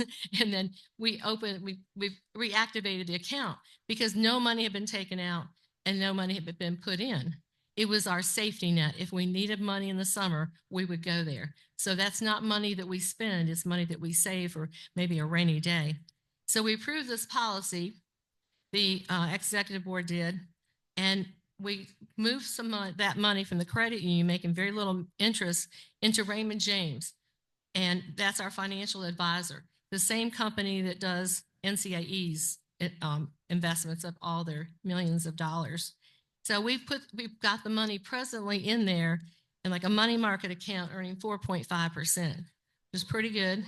And I think I was right with my memory from yesterday. We've already earned $800 since then, and we're projected to earn like $4,000 by the whole year. So then we're working on fine tuning our investment policy and making sure exactly what kind of investments we want. And Raymond James has been very helpful in helping us to figure all that stuff out. So we really want you as locals and regions too to think about your money, because sometimes you do have excess money that you're really not spending, and maybe you could put it into a CD. There's also other investment opportunities. You could talk to Roger Harris from Cleveland County, because they have certain investments, and so does Catawba. They're kind of like the leading stars of knowing what to do, but don't leave it in those savings accounts making little percent, because all that extra money, you could get some more money for a scholarship account or whatever else that you want to do. I also have an ad hoc investment committee chaired by Oliver Johnson and Roger Harris. So they're kind of formed, and everybody could volunteer for that committee. And so they're helping us to kind of fine tune things and work with Raymond James before it actually comes to the board. We also, fourth thing, we got a grant from NEA. And Dr. Johnson is, that's right, Dr. Johnson's down there. Here he is. Dr. Johnson is the chair of that committee. We got $8,500 from them. From NER, and then we put in a commitment of $3,000. You always have to put something forward to show that you have a commitment to the project. And the main thing is membership growth and leadership development. So all those things, and I think I'm supposed to use the word advocacy. Isn't that right, Colleen? She's got her thumbs up. So we offered $1,000 grants to each one of the regions. But we said that you had to do the work and have recruitment meetings. And then once you gave us the receipts, then we would pay you. We had 9 regions to turn in a request. We gave it to all 9. One asked not to be included at that time, and another one, after being approved, rejected being involved. They had too much going on at one time and couldn't handle like one more thing. So to make it all short and simple, 8 out of the 10 regions are participating. So they're having meetings, and our goal is to get 360 new members by like the end of June. And because we have people that pass away, they don't ask us, they just leave. And as I say, and so we have to make up for that all the time. So that is so, so important. So work with your regions. You still have time, get all that work done. We also have the convention committee, which we're referring to, chaired by Tama Bouncer for the 3rd year in a row. We're meeting every other week trying to do that. We're bringing in new people on all these different committees and making all kinds of decisions. Do you like your sunshade that you got when you registered and you got your bag? Did you look inside? You got a sunshade that you can put, on your windshield when you park your car. And guess what it says? NCRSP. So that is our gift kind of to you. So you get something as being a delegate to this convention. And then if people that were registered as delegates and they're virtual, you need to be sure that you get their sunshades to take back to them. The registration table should have had that for the region directors. So we've done a lot of things like that. Sandra Hatley, she is the policy committee chair. We have included new updates to the policies just about every month when we met. So there's a lot of policy changes. I mean, there was one in there about your phone bill. And if you have long distance phone charges, on your old phone, so many minutes, that you had, and you get charged for long distance phone calls, just a lot of old stuff that we need to take out. So we keep working on it. So all that's really important. We also have a membership committee. You're going to hear from Nell. And they're developing new member packets. So when you're a new member, you're going to get this bright and shiny thing, in your mailbox. It's impressive and tells you about who we are, and we hope that you'll get involved. And plus, they're going to have a new member magnet. Magnets are the thing this year. Your region directors have some magnets to pass out, and they'll be getting some more later. Last year we had an MBI. You think MBIs maybe are not important, but Ginger Sermon and Sandra Hatley had a new business item to have a new logo. And so they got Julia here to help develop something. She took the lamp of knowledge and worked it probably in 100 different ways until we found one that we liked, right, Julia? And we all have new name tags that have the lamp of knowledge. So that's kind of like the new thing. We have an extra logo, but we still have the round one that you're familiar with, the cardinal, the lamp of knowledge, and I think the dogwood. That's for official business. And it could be used for other things too, but this is one that doesn't take as many colors. We also had the award-winning website. If you haven't heard, it was on the front page last fall, but Julia Thorne, our secretary, is also the webmaster, and we won the national award for our website. Let's give Julia a hand. I mean, she put that thing together in about 2 months or so. So all these things are really important. And then our newsletter, Ginger Sermon. Stand up, Ginger. She's our communications chair, kind of like the publisher. So we have to deal with everybody there. We take your stories, we try to put them in the newsletter, try to get them to lay it out correctly. And when it's not right, she makes lists and tell them what to do. And then they work on it, and they mess up again, and then we send it back. And we kind of don't give up, but that doesn't mean the newsletter is perfect. But we're trying really hard to get that out. And I was glad that Michelle mentioned it. So we always need volunteers on all these different committees because there's so many committees. Everybody does a lot of work, and we really appreciate you because that's what it takes. It takes people working in these committees, working with ideas and making them come to fruition. So don't be afraid. If anybody wants to speak up, I had 2 requests that went out by email last fall asking for volunteers. One person got appointed to the membership committee. I was trying to think who I know 2 people, they wanted to help at the convention. So we gave them a place. So everybody that was asking for something, we actually found a place for them to participate. So don't say that we don't want you, because we do want you, and we'll find a place that you would like to get involved. And I love going to your region meetings because that's how I meet people. And then I know what they can do and I want to bring them into the fold.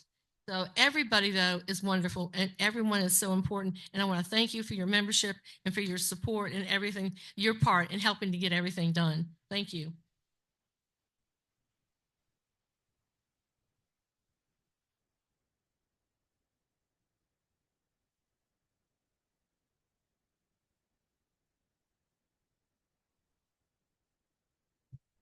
Too many notebooks and lists.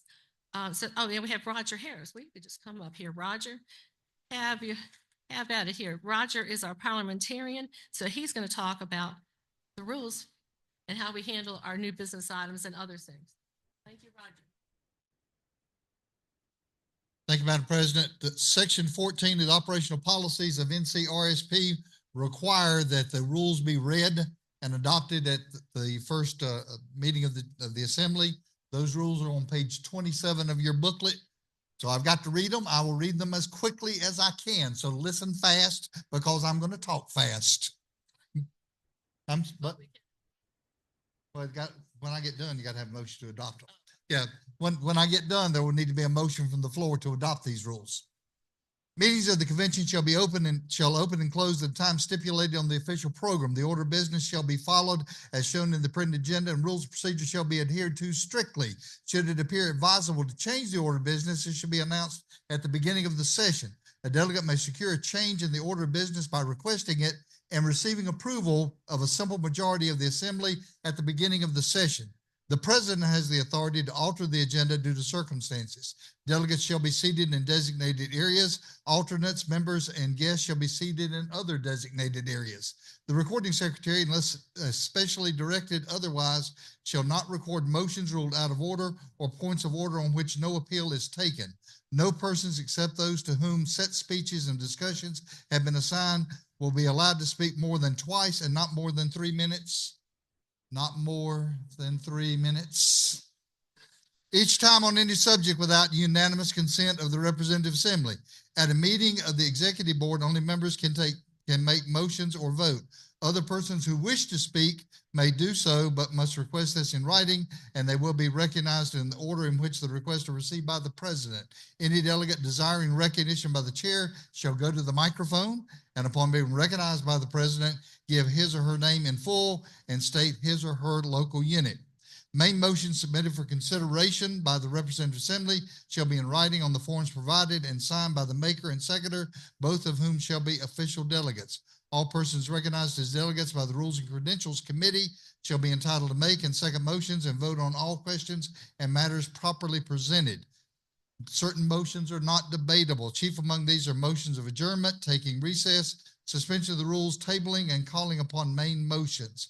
Motions to amend motions are debatable. These must be disposed of before action on the main motion. Not more than one such motion shall be made before the meeting at the same time. Persons making reports shall present a copy of the report to the secretary. Time limit set by the president shall be adhered to unless appealed and given unanimous consent by the Representative Assembly. A timekeeper shall be appointed by the president to serve at each session. Floor tellers shall be appointed by the president to count, tabulate, and report standing or show of hand votes. During a vote count, only floor tellers will be permitted to move about. All business that has not been considered by the executive board must be presented in writing to the recording secretary prior to being considered by the voting body.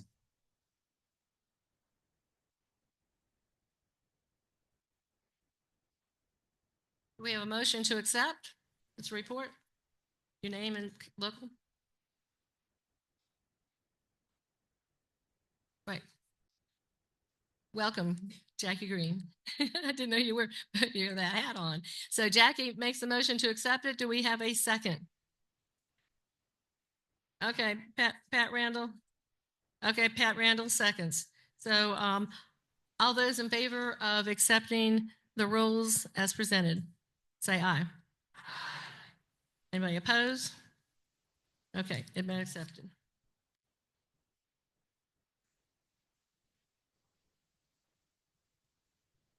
Denise is our rules and credentials, so she was responsible with her team that she built to put all those bags together.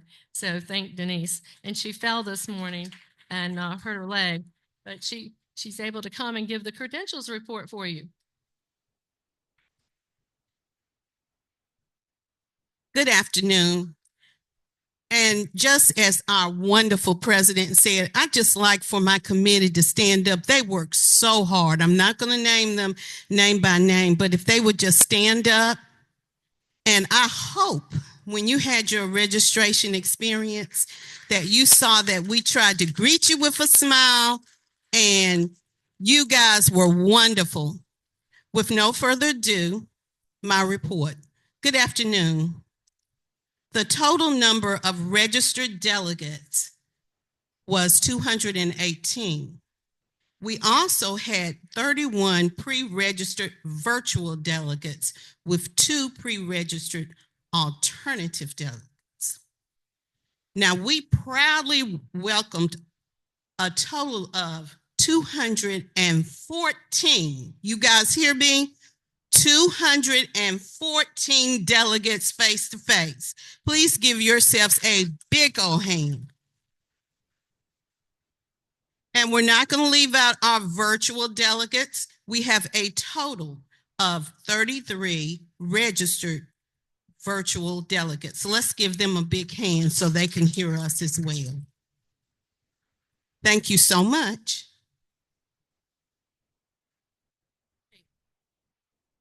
So it's great to see all these shining faces like right here and everything because we can interact with each other and see each other after so many years sometimes.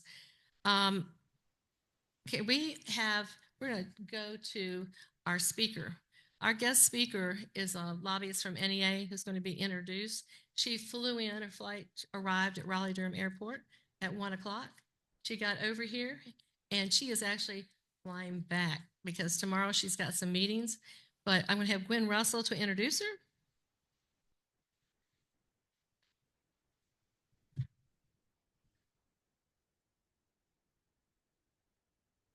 Good afternoon. I am filling in for Paulette Jones-Levin. She's my co-chair in Region 5, and we serve on the Legislative Committee. Stephanie Salvador, a federal lobbyist for the National Education Association. Stephanie recently led NEA's effort to successfully repeal the windfall elimination provision and the government pension offset, and that's referred to as GPO/WEP, for 3.2 million impacted individuals. Stephanie was recognized as a 2024 top lobbyist of the National Institute for Lobbying and Ethics.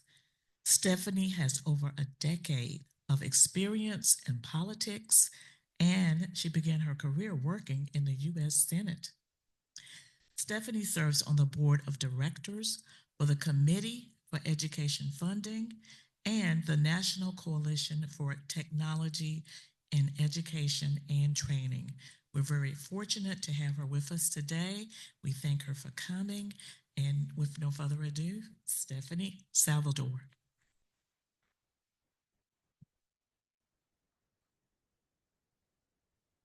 Good afternoon, North Carolina retired school personnel. How's everyone doing today? Good, good. I hope you guys aren't too tired, and I hope you're not in a post-lunch coma yet. And if you are, I hope I can wake you up. Greetings from NEA headquarters. It is a pleasure to be here with you all this afternoon. And I hope to bring some good news mixed in with what I call a dose of reality. So it's a pleasure to be here with you all today. The PowerPoint, if we could please. Sorry. Okay. Yes, it's actually right there. Perfect. Wonderful.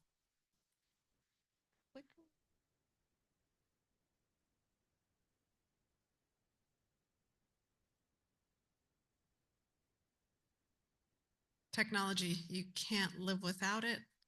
I can't live with it sometimes. Thank you so much. All right, without any further ado, let's jump right in.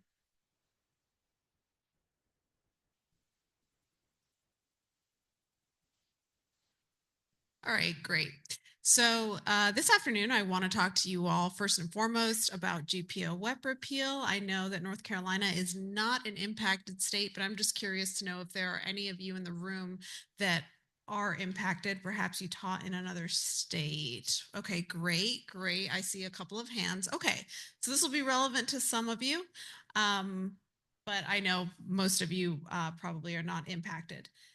So I'm going to talk about a couple of other topics of interest, such as the recent news about the Social Security Administration facing severe staffing cuts from the Department of Governmental Efficiency, also known as DOGE. I'm also going to talk about the Social Security Commissioner confirmation hearing that happened yesterday. And I'm going to talk about the 119th Congressional Legislative Agenda and priorities for NEA in this new environment, as well as the lawsuit that NEA was recently involved in against the Trump administration, suing them for dismantling the Department of Education. So lots to get into, and I will be taking your questions at the end of my presentation, so please save them for the end. Yep, thank you so much. So first, with some good news, let's start with the positive. And that's that on January 5th, earlier this year, in one of his very last acts as president of the United States, President Joe Biden signed the Social Security Fairness Act, H.R. 82, into law. This capped off a 40-year lobbying effort by NEA, where we ensured that GPO and WEP, two penalties that impact public servants, including educators in about 13 states, were unfairly repealed, that were unfair, were repealed. NEA educators have been at the forefront of lobbying for the repeal of these provisions. This is a photo of a group of NEA retired members who flew into Washington, D.C. in May 2022 for GPO WEP repeal fly-in. This is one of many advocacy and lobbying campaigns that NEA has held. And recently, this is one of our biggest legislative victories that we've had.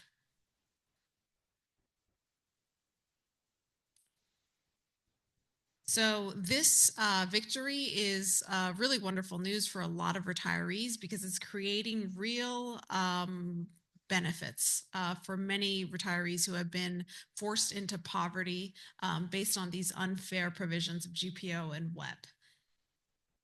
I know that currently there are about 1 million retirees who have received retroactive payments beginning from January 2024 until present day. And starting April 1st, the Social Security Administration is going to start updating the new payment amounts going forward. I know that many affected individuals are going to be having a lot of questions about what this means for them. And so NEA has some resources on our website that can answer some of the commonly asked questions. The most commonly asked question that I received is, when will I be getting my retroactive payment? And I'm happy to report that about 1/3 of all impacted individuals have already received their retroactive payments, and that the average payment amount is about $6,000 according to the Social Security Administration. But I have been at some conferences where I've heard from NEA retirees who've told me that they have gotten about $45,000 in a single lump sum check in the form of these retroactive benefits. So the amounts vary widely. There's no way for me to really predict how much an individual is going to be getting in retroactive payments without going into your tax and employment history. So I don't take those questions here. But I can tell you that it has been a much needed boost for many retirees. Another piece of good news is that this is happening much sooner than we anticipated. Originally, the Social Security Administration said that it would take about a year to receive retroactive payments, but that didn't happen. It happened much more quickly than even they were anticipating.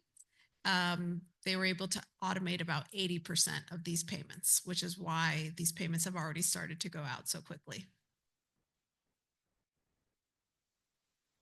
But, you know, for every action, usually there is an equal reaction. I believe that's one of the laws of physics. I am not a physicist, but I'm paraphrasing. But that applies to politics as well, not just physics. There's always two sides in politics, and there isn't a single policy issue where you aren't going to have disagreements or people who have opposite views.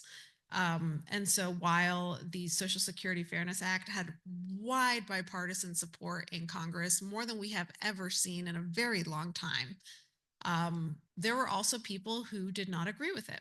And that was mostly in the Senate. Two individuals in particular were Senator Mike Crapo, who's currently the chairman of the Senate Finance Committee. Finance Committee has jurisdiction over Social Security and taxes. And Senator Charles Grassley that you see in the photo from Iowa. He is now currently chairman of the Senate Budget Committee. They had two separate concerns. Crapo's concern was the first one, which is about the Social Security trust fund and the impact the GPO WEP repeal would have on the trust fund. We know that GPO WEP repeal is going to bring forward the insolvency date by about 6 months to a year. And so there were some concerns about that. Then there were also concerns from Grassley staff in particular that, you know, what caused this GPO WEP problem was that a lot of states and districts weren't paying into Social Security to begin with. So his proposed solution was to mandate coverage for everybody. We fought back against this amendment, went back and forth with Grassley's staff until late into the night. And we were able to defeat this amendment and get a clean repeal of GPO and WEP. However, we know that there's still conversations about this brewing in the background. And the reason why we do not support mandating coverage for everyone for Social Security is we know that it would bankrupt a lot of state pension systems. And so we leave it up to the states and districts to determine whether or not they want to have their employees in Social Security. That's something, you know, we think should be up to state and local control. But we're also aware and keeping our ear to the ground in Washington about any of these proposals to mandate it for everyone. I know there are a couple of individuals here that this may apply to, not everyone, but we would love to hear your story. We are still collecting stories about how GPO web repeal would impact you. So if you would like to share your story, please feel free to do so with us. I can send out the PowerPoint afterwards, but there's a link, there's a form we have at NEA.org where you can share your GPO web repeal story. And we love, love, love to hear these happy stories. Now on to some not so happy news. You always start with the good.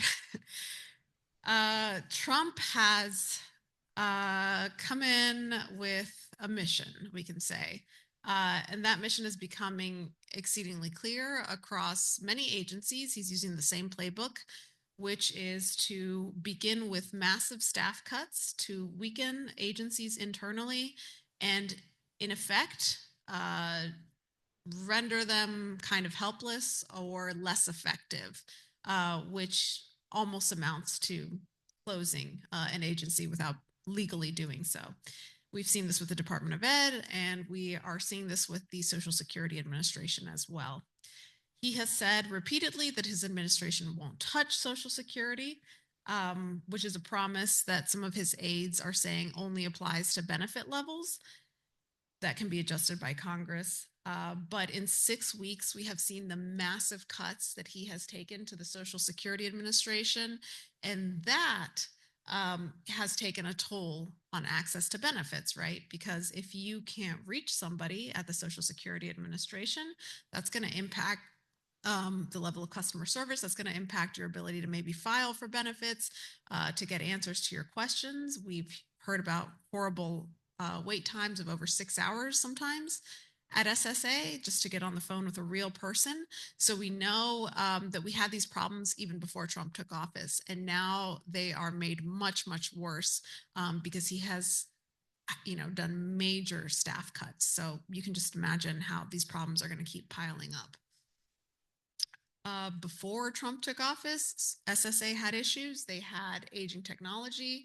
They had a $15 billion budget, which was flat over a decade. So this really, hampers their ability to hire new staff and to service the public better. So we know that, the claims for disability programs was taking about 233 days on average. It is possible that that could go up even higher to probably a year with these major staff cuts. So again, not very good news coming out in terms of staffing and wait times out of the Social Security Administration. And we don't think Elon Musk is going to let up anytime soon. Yesterday, Frank Bisignano, the nominee for the Social Security Administration's top commissioner role, was in the Senate Finance Committee for a confirmation hearing where senators asked him about these issues that the Social Security Administration is having. They asked him if he would continue to allow DOJ into the Social Security Administration to access private data and private information. And he said that he had nothing to do with DOJ, but he did not promise that he would not let them in, kind of dodge the question or ask clarifying questions and play dumb. But we don't have a lot of confidence that he would stop DOJ from doing what they are doing. For now, the agency is run by Dudek, who's in his 6th week on the job, and he has pushed out about 57,000 employees in the few weeks that he's been in the job, and acknowledged that the phone service is really terrible, but continues to cut staff and cut services. So NEA is pushing back. We are part of a coalition that has opposed his nomination. We're part of Social Security Works. They have opposed his nomination because there is really no confidence that he would turn things around or that he would stop DOJ from accessing sensitive information. And so for that reason, we have opposed his nomination.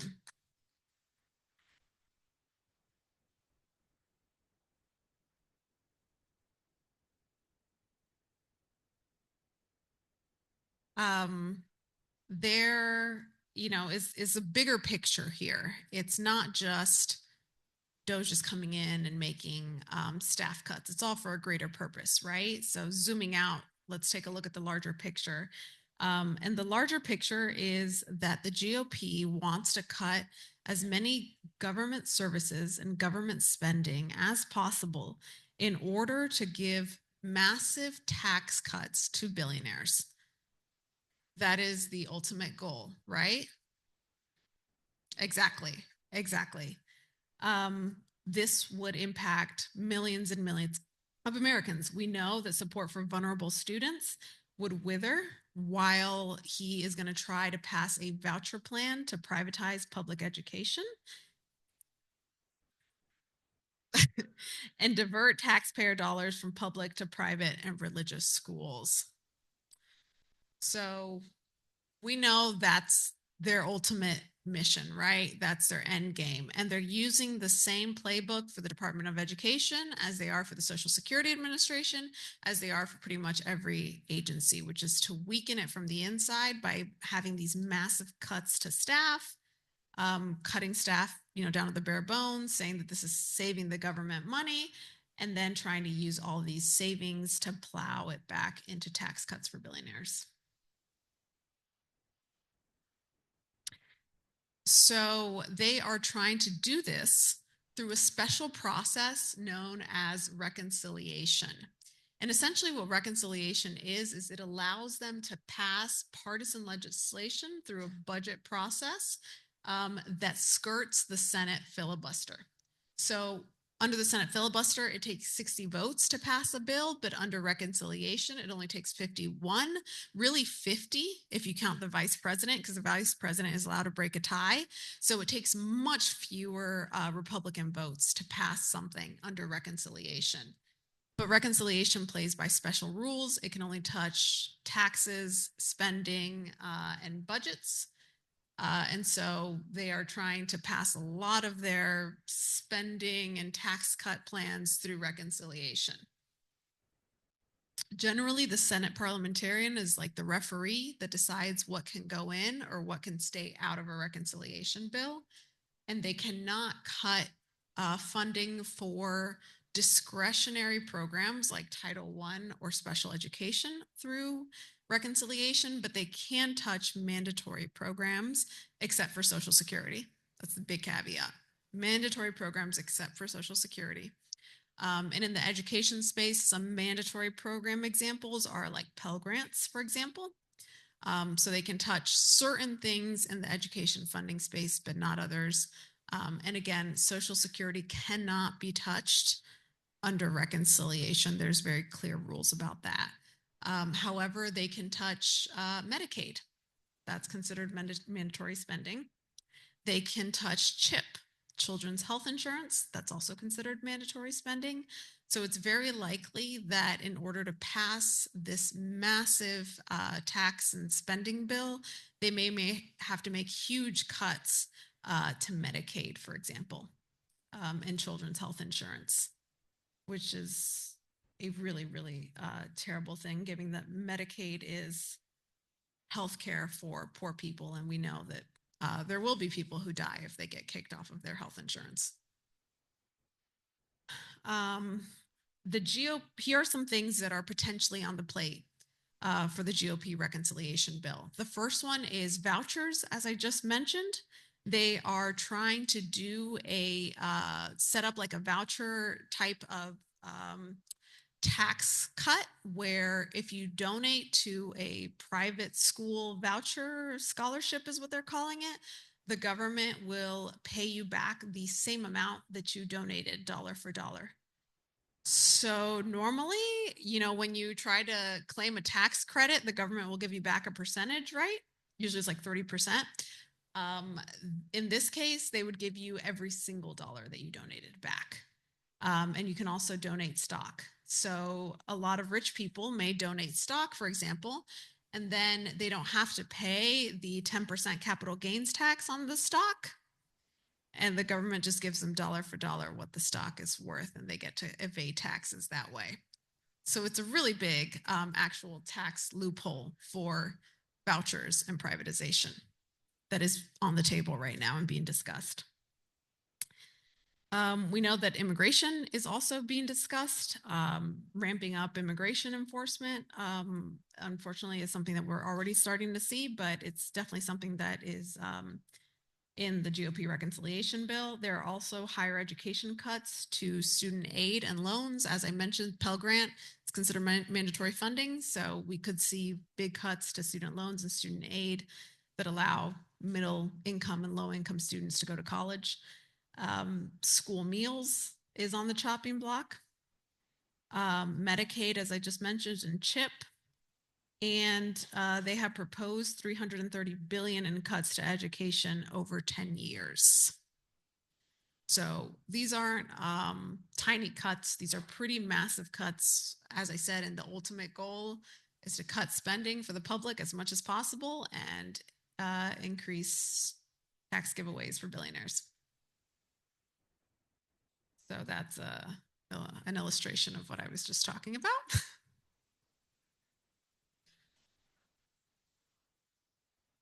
Over the long term, we know this is a terrible idea. We know it's counterproductive to pay for tax cuts for the wealthy and corporations by slashing investments in our nation's future and in our nation's children.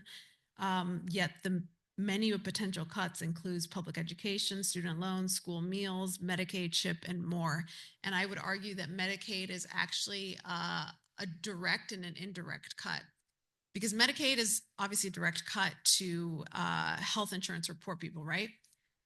But it's also a cut to state budgets, because we know it's the governors that get money from the federal government to administer Medicaid. So if they get less money going to states for Medicaid, states have to have a balanced budget. Unlike the federal government that doesn't really have to balance its budget, it can run up deficits. States can't do that. States are required to have balanced budgets. So if Medicaid is cut and states, let's say they don't want to drop people from the Medicaid rolls because they don't want poor people to die, then they are going to have to cut elsewhere. And usually education is the first place that they look for when they're trying to balance budgets for cuts. So the Medicaid cut could be really bad on two ends for us, both on the healthcare side, but it could also be really bad on the education side, because they're going to have to make up for the lost federal funding somehow at the state level.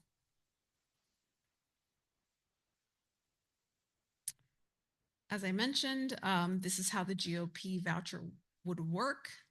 It would cost about $100 billion, and it would divert it from public schools to private schools. It would actually save rich people in the amount of taxes that they have to pay, because, as I said, they would get a dollar for dollar refund essentially from the federal government, and they wouldn't have to pay capital gains taxes on stock. So the tax credits are actually worth much more than a usual charitable deduction is worth. We know that most Americans are opposed to this because 9 out of 10 Americans attend public schools. Private schools are not accountable to the public. They can choose which students to accept. They do not have to serve students with disabilities, for example. And special needs students would lose legal rights and protections in private schools. We know that vouchers weaken public schools that are also economic centers, especially in rural communities. Many rural communities don't actually have private schools. Sometimes the public school serves a very large area and it's the only school nearby. So we know that vouchers do not work well for rural areas.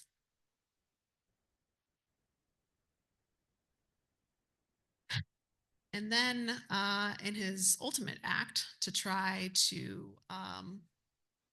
cut public education, Donald Trump signed an EO last week telling his new education secretary, Linda McMahon, to facilitate the closing of the Department of Education. We know he does not have the legal authority to do this. Only Congress can do it, because only Congress can establish a department. But he has used the same playbook, as I said, for almost every agency that he's tried to cut, which is reducing the Department of Education staff by 50% since he took office in January. These massive staff reductions have eliminated all or nearly all employees in certain offices, rendering them non-functional. If you cut all the staff, it's almost equivalent to shutting down an agency, right? And so dismantling the Department of Education or slashing existing federal funding will have devastating effects on students, especially students with disabilities, low-income students, rural students. Civil rights protections could be lost for many special groups of students. So we know that this is just really bad across the board. As a result, the NEA and several other organizations filed a lawsuit this week in federal court.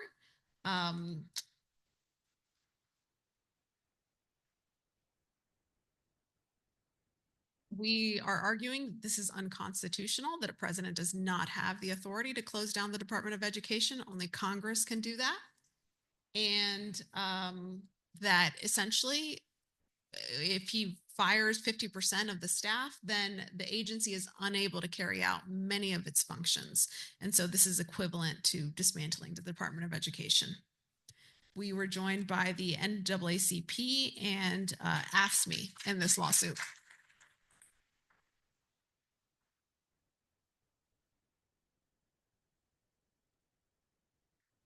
But we need your help.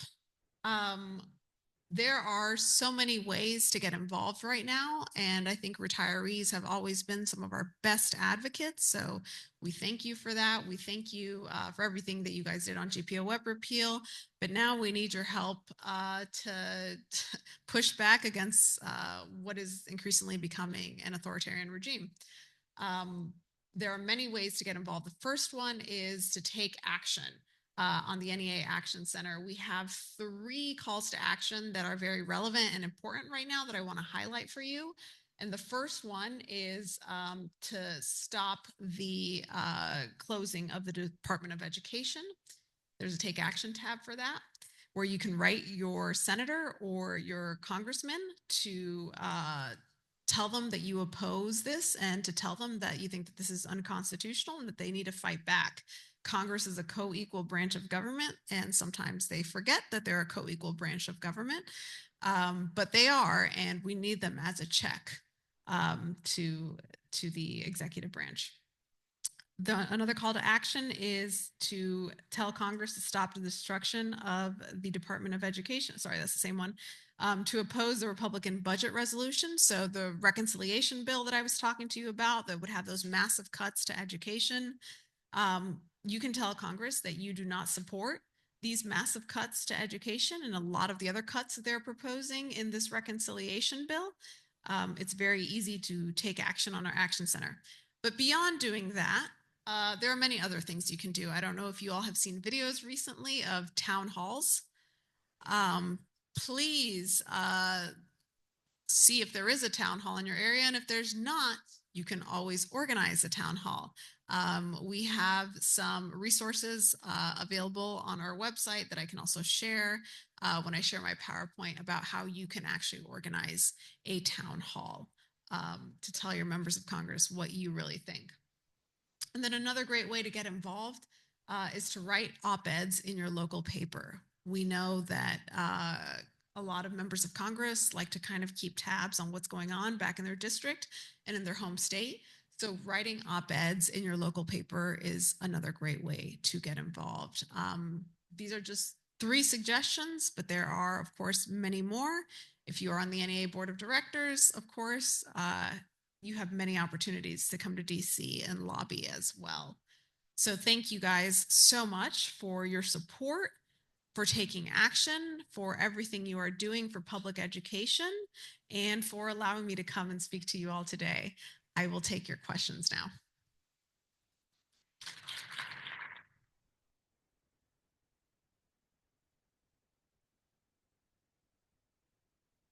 I'd like to ask a question. I know somebody that went to it. Oh, you're coming to the mic. Okay, there you go. Is it on? Yep, it's on. Is there a call to come to Washington, D.C. en masse and risk arrest Because the knucklehead has already absconded with people who have led rallies and protests. But is there a call of action to do it? If we could get millions of people to descend upon DC, he could not arrest all of them. I don't think you would be subject to arrest, quite frankly. But oh, I don't put anything past this fella. He's modified this to this. yes, there are definitely opportunities to attend rallies, press events. I will keep you all informed of anything that we are organizing in May for the May board meeting. We did organize a rally back in February when the board was in town and it was freezing cold, but we were still out there, out in the cold and the snow, rallying against Linda McMahon's confirmation. I will keep you all informed as to what we are organizing for May, but the next board meeting is in May, and there absolutely may be some opportunities for those of you in neighboring states like North Carolina to come and join us. Thank you. Yeah, absolutely. Well, it's not something that I laugh about or I smile about. I am absolutely serious about this. People, we're in 1936, and you've got to understand that. And you need to carry that message back, because in Germany, people didn't believe what would happen to them. And look what happened. Yep. My daddy went to war over it, and he had to live through D-Day, and he had nightmares, and he had stories to tell. And we don't need to have to live that foolishness again. Yep. Okay. Go ahead, Grid. Okay. Is it on? Thank you. Yeah. All right. So my understanding is that Musk is threatening the Republican senators that they will get primaried if they don't continue with Trump's program. How can we get these folks to understand they don't got to worry about Musk? If they don't do what the citizens of this country want, we're going to send them home. It seems to me what kind of rally we ought to have is one in Washington when we say, go home. You have violated the Constitution of the United States. You're not getting rid of the stupid man in office who has violated, I don't know how many articles of the Constitution, and you need to darn impeach him. And if you don't have the courage, let's send them home. Absolutely. Absolutely. So what I will say is the best Republicans to target are actually Republicans who are in vulnerable districts, right? Because they are the ones who really have to hold on to their seats. So Republicans who are in purple districts, Republicans who won by very, very narrow margins are really the top Republicans to target, because I think they are the ones who would be the most swayed by public opinion. I can't guarantee that they will be swayed, but they are the most likely to be swayed by public opinion. So Real Clear Politics will tell you the margins that each congressman won by. So you can even look up your district and see, you know, my congressman got 51% of the vote, for example. And so you know that that person is a vulnerable Republican, and you know that that member is more likely to be swayed and to fall out of line with Trump and Musk than a typical Republican that feels very safe in their seat because they know that they come from a ruby red area. So that's my suggestion, is to target vulnerable Republicans. Judy Wiggins, Wake County.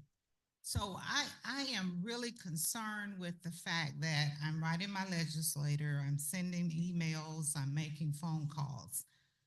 However, I still feel like we are very kind of complacent. We're just like sitting back, waiting. Oh, what's going to happen? When it's happening under our very noses. And the fact that we put Musk in the same sentence with Trump, that's almost unthinkable. We didn't vote for Musk, but we're still sitting back saying, write your legislators, send emails, have a town hall meeting. We're used to the cold. We're used to being out there on the grounds. So I'm in favor of a rally. And can we go to Washington, D.C., have a rally and be decent and in order? Yes, we can. And we don't have to worry about getting arrested. But do we know people who got arrested because of the fight?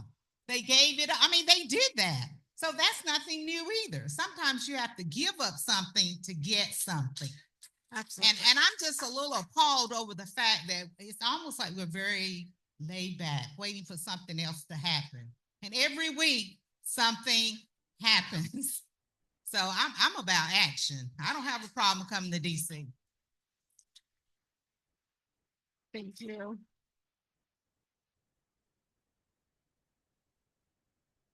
One more thing I want to highlight for you all is that NEA was hosting walk-ins in our local schools over the past week. So if you have a chance to get involved in a walk-in, we are doing that in local areas for those who obviously can't travel to Washington, D.C. But we are hosting walk-ins in our local schools. Just Google NEA walk-ins, and that's another great way to get involved. And of course, we're doing all we can in the courts, right? Unfortunately, the courts move much slower than we would like, but the courts are not going to be our savior per se, but the courts are definitely one of the last remaining checks right now on the executive branch, so we intend to use them. Sorry, go ahead. Indivisible is a national organization that is organizing rallies on April the 5th. So it's a week away, and it's hands off everything. It can be hands off Medicare, it can be hands off education, but that is the theme, and they're organizing in North Carolina. I know Asheville has one, Boone has one, and there should be one in Raleigh, and you can also go to DC for that same one, but they want as many concerned people as possible, so that's happening. Thank you so much for highlighting that one. And I will get you all a list of rallies and other ways to get involved too. Thank you. I'm piggybacking off of her because I feel like we are split up in so many different ways until a lot of people say the word doesn't get out when it's time for us to go and protest. So nobody knows about these protests that's going on. For instance, we had a town hall in Greensboro last week when Tom Tillis didn't even show up. Oh, they're scared. So the NRSC show up. And now we got a national call for action on April the 5th. It's everywhere. It's national. It's in Winston-Salem. I'm signing up for Winston-Salem. We're going to do community canvassing, and we're going to do protests at the federal building. So, and it's going on in supposed to be every city in America on April the 5th.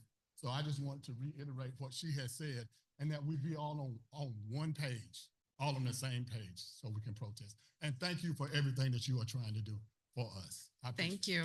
Thank you so much. Let's take these last two questions. Yeah. My name is Wilma King Means, and I'm from Concord, North Carolina, and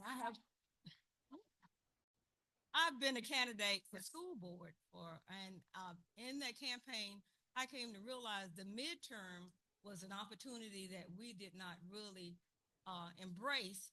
And if you had candidates that ran that did not win or did win, you could put their signs as individuals in your yard. And those signs could stay in your yard year round.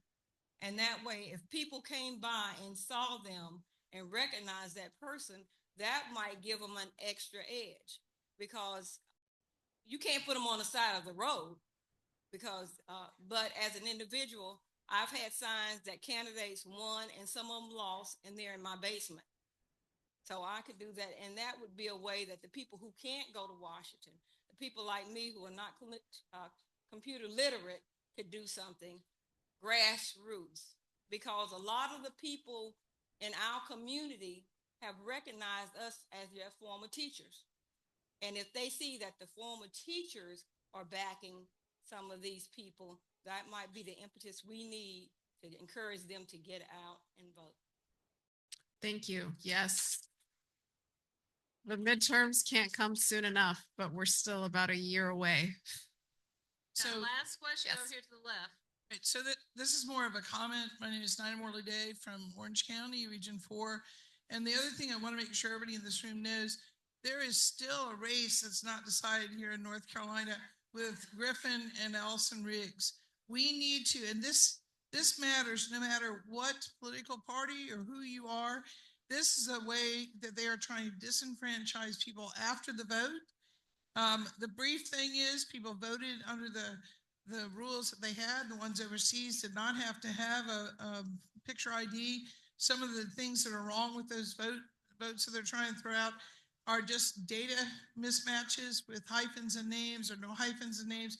There are elected officials on that list, 66,000+ people in North Carolina they are trying to disenfranchise. If you're not involved with that, I urge you to do that. This is a test case for the whole country. They've been waiting for this, and this is something that happened right where we are. The other thing is somebody down here suggested petitions. The other thing I'll say, one thing I was just reading earlier today, that they say a lot of times these rallies and these things, it matters more in the rural areas and the red areas and the small town areas.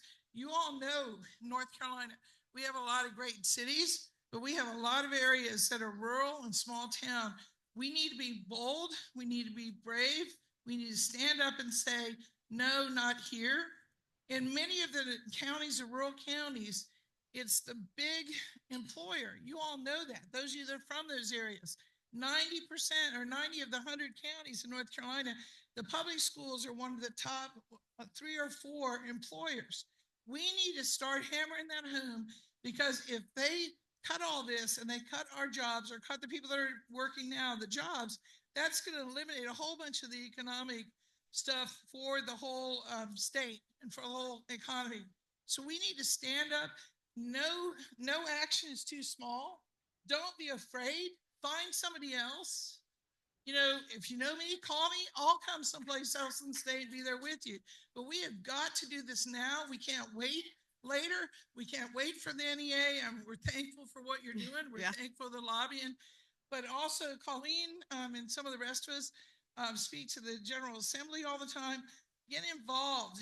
This is the time. We can't wait. Thank you. Okay, Jean, the last question. Ladies and gentlemen, For comment. there are 3 seats that are opened in the United States House. There is 1 seat that's open in the United States Senate. They're not from North Carolina, but you can support those Democratic candidates to take those seats. And when they do, we as the Democrats will control the House and the Senate, and we can put a stop to Donald Trump and all his foolishness. By the way, my name is Gene Griffith. I'm from Montgomery County, one of those poor rural areas.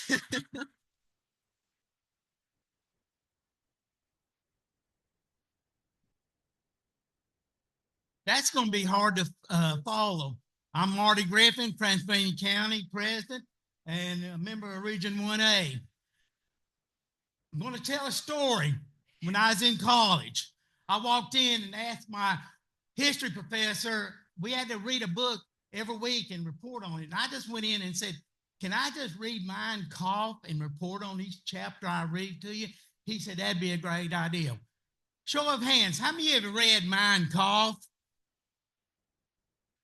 You're typical of the U.S. citizen right now. Mein Kampf was written by Adolf Hitler sitting in prison. Just think about our orange-headed clown who is a felon. Think about this. How many, raise your hand in this room if you're a felon? And he's a felon 33 times over. Long story short, we're living in a world completely different that my fine colleague from Region 2B, or excuse me, 2A explained to you earlier about World War II. My father was a veteran. And I know a lot of your family was veterans. Folks, I'm just venting. I don't know what the answer is. If I did, I'd be in Washington, D.C., I guess. But go out and tell people what's going on. A friend of mine made this statement. I'm going to end on this. He said, we are losing all our veterans from World War II. We lose 106 a day, I believe is the number. They're the ones that taught us about what can happen with your liberties. Thank you. Didn't mean to take up your time. Be safe and have a good day. Yeah, we have it.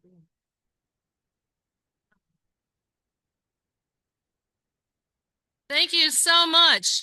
Stephanie has done a great job.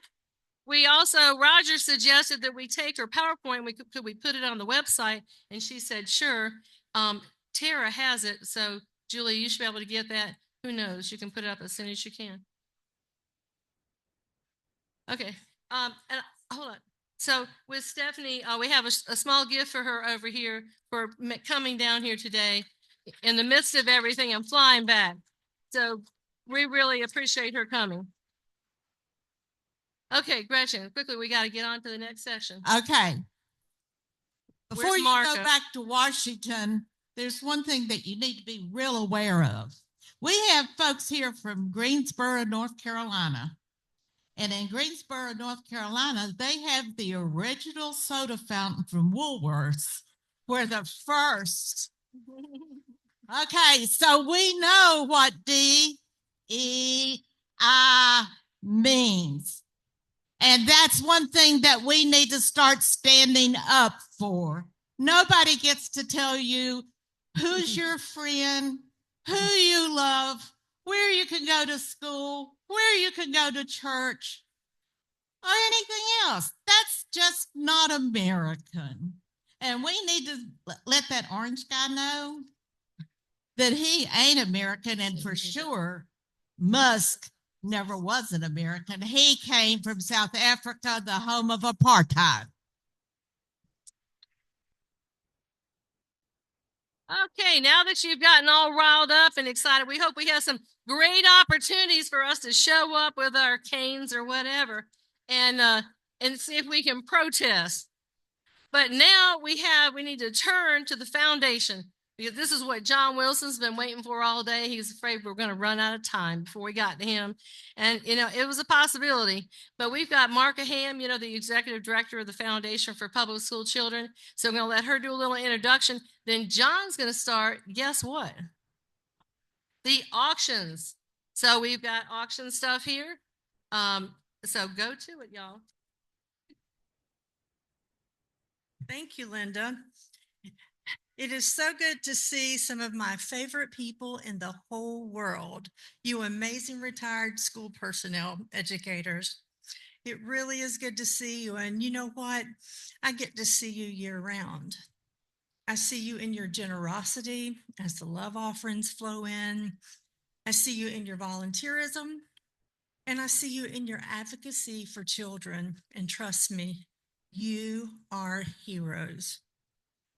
You've been heroes to Western North Carolina. After Hurricane Helene decimated Western North Carolina, the foundation began supporting the needs of school children in a matter of days. How do we do that? Because you stepped up. You were some of the first to donate to the disaster relief campaign, and some of you were donating within 2 days after the hurricanes whipped through. You are why the foundation was able to send funds to almost a dozen schools that were completely displaced or heavily destroyed. And believe you, our work is not done yet. And as always, you are heroes to all the children in the state. Children like Liliana. Fourth grader Liliana has been homeless and on the McKinney-Vento list since she was in kindergarten. Her mom deals with mental health struggles and basic parenting skills, and she's dealt with her own trauma. Liliana has been sleeping on the floor of a relative's house. She lives too close to school to ride the bus. And it was discovered that she seemed to be absent every time it rained. She was missing school because she didn't have a rain jacket or an umbrella. And her school social worker reached out to the foundation to see if we could help provide an umbrella and a raincoat. The social worker also mentioned that she had been trying to get a bicycle for Liliana on various waiting lists, and still not one had come through. I'm really proud to share that not only did we provide the rain jacket and the umbrella to Liliana, but we also provided her a new bicycle, rain boots, and bike helmet, and a basket for her books. And yes, yeah. And she's not missing as many days. You are heroes to children like Levi. He's a 10th grader, and he told his teachers he has dreams.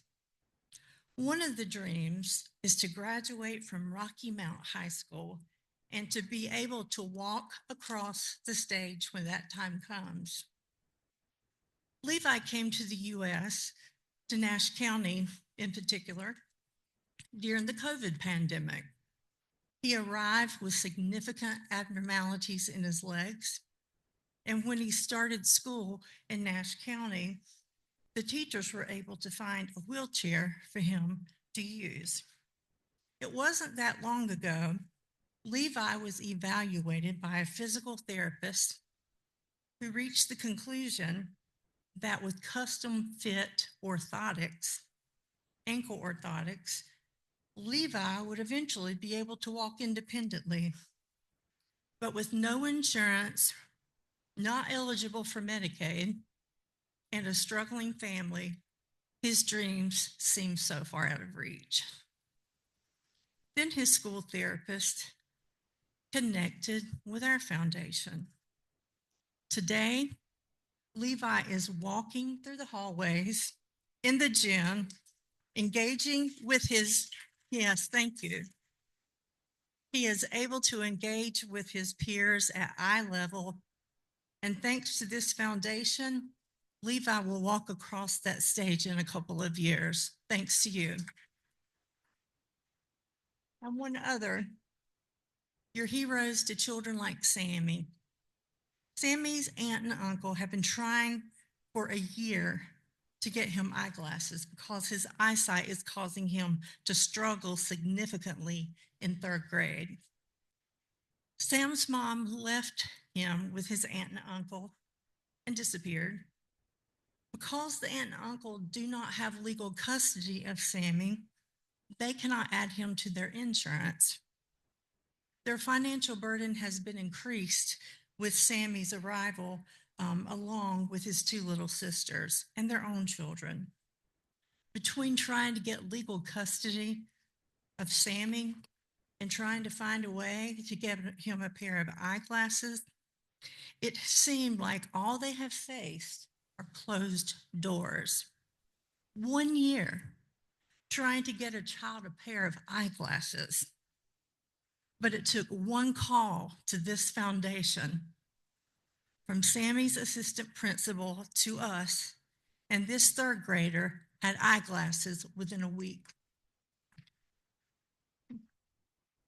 Sammy's world is now vivid and full of learning.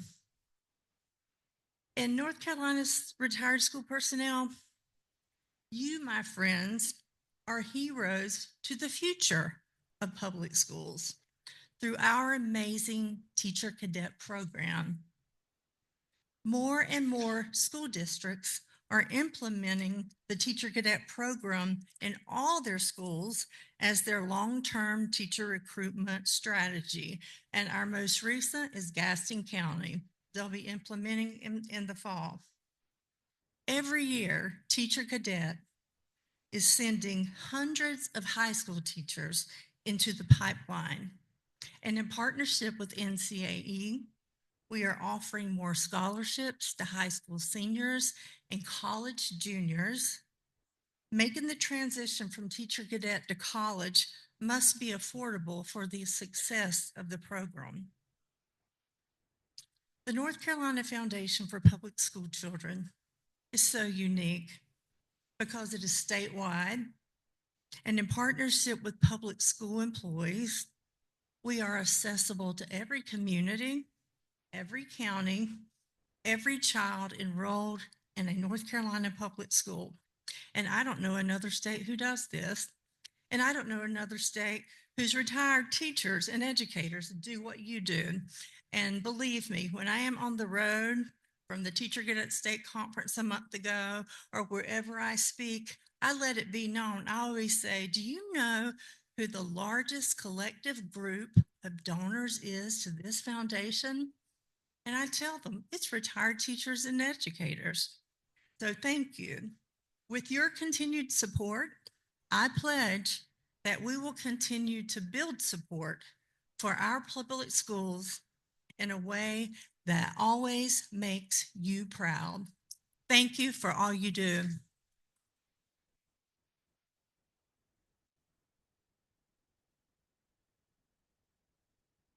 You always have such heartfelt stories. Isn't it great? There's always a miracle happening every year. So John is going to try to raise some money here. Hello, everybody. You have been to an auction, and you have your own ways of letting the auctioneer know how you like to bid. So sometimes you like to wave your hand, get the auctioneer's attention. Sometimes you like to just do this. Sometimes you might even do this. But I'd like to know what's your way. So we're going to start with, I think I'll start with 7A. Would the director from 7A come up here?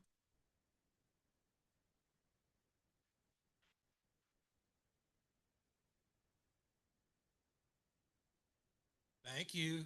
Come on. While she's coming, let me say that our goal is for RSP to raise $35,000 this year. We are coming into this meeting having raised $21,000 already from our members, our locals. That was as of yesterday. So I haven't counted the things you brought in this morning. And then I'm going to tell you about the little contest we have. But first, tell us what 7A is auctioning off.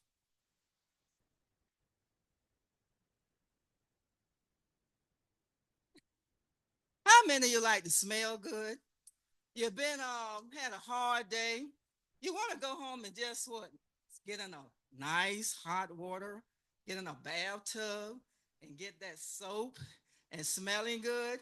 So we have homemade soap, body lotion, everything to make you feel good, and someone else can smell you also, so you feel even better. And and you can just sit back and relax. So there are incense. You can you can burn that while you're taking that bath. And we also have, and this is from Beverly's specialty for spa, and it's for rest and relaxation. And we know we all need that. So not only that, after you get through relaxing in that hot tub bath, then you can say, well, I'm going to get dressed and I'm going out shopping because we have a $50 gift certificate. So then you can go buy some more soap and some more whatever you want to. But one thing, you'll be smelling good. Thank you, Nell. All right, let's Oh, well, let's practice how we bid. All right. Who would like to bid $5 on this? How do you bid? So some of you never bid? Your $50 certificate's not worth $5. Once again, how many of you would like to bid $5 on this? All right, raise them high. There you go. There you go. Now, who would like to bid $100 on this? And say if you're from 7A, your region gets credit for 100%. If you're from another region, your region gets 50%, 7A gets 50%. So listen to the strategy, help your region raise more money. I have $100 right here, who'll give me 110. I have 110 over here, who'll give me 120. I got 120 here, who'll give me 130. I got 120, who'll give me 130. I got 130, who'll give me 140. It's a way to contribute and get something for it. I got 130, who'll give me 140. I got 140, who'll give me 150. I got 150, who'll give me 160. I got 150, who'll give me 160. 150 going, I got 160, who'll give me 170. Oh, who will? Joe, would you be our Vanna and take this around? Or our van? Man to man. Okay. All right. Where are we? 160. All right. Who wants to go 170? 170 anywhere? Oh, walk over there too, Joe. It's hard to get around this room. All right, we got 160. 160 going once. 160 going twice. 165. Who'll go 175? Got 165. Who'll go 175? 165 going once. 165 going twice. Sold. What's your name? Gracie Chambly, Johnston County, 7B. B, all right. So did Marka leave the room?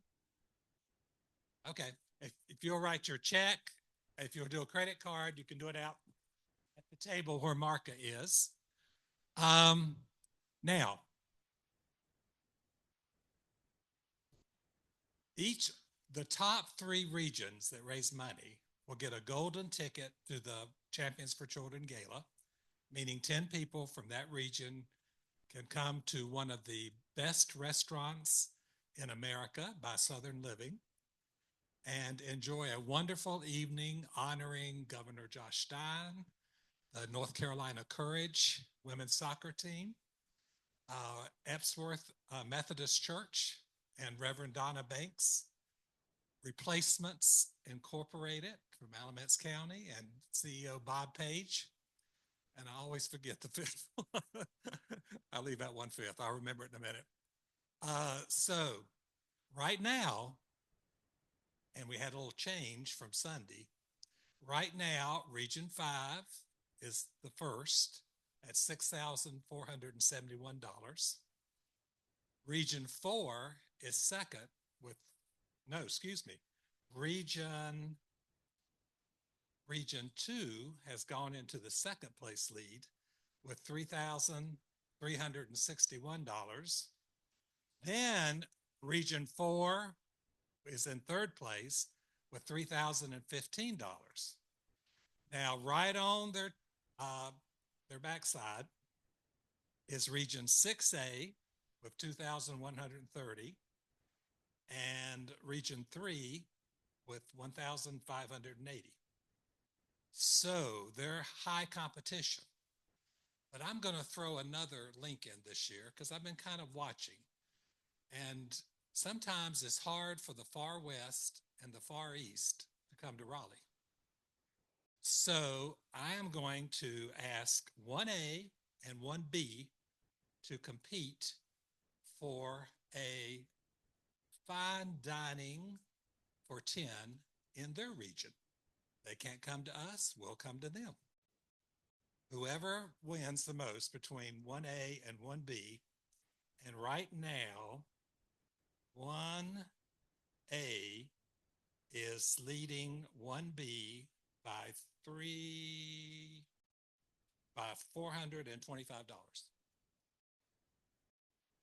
There you go, Sandra. 1A, 1B, get busy. And I'm also going to make that offer to 7A, 7B, and 6B. Between those three, I or somebody from the foundation will come and take 10 of your people out to fine dining, the best restaurant in your region. And right now, 7B, well, even just this past time, they're leading by about $200 over 6B and $250 over 7A. So 7A, 6B, 7B, you need to strategize to see who can raise the most money. If you need more details, I have it all there. So that's what we're going to do with all the winners. And then for the local that raises the most money, we will also give them a golden ticket. So, okay, let's go to the far west. And June Pearson is going to tell us about the basket and all the extensions for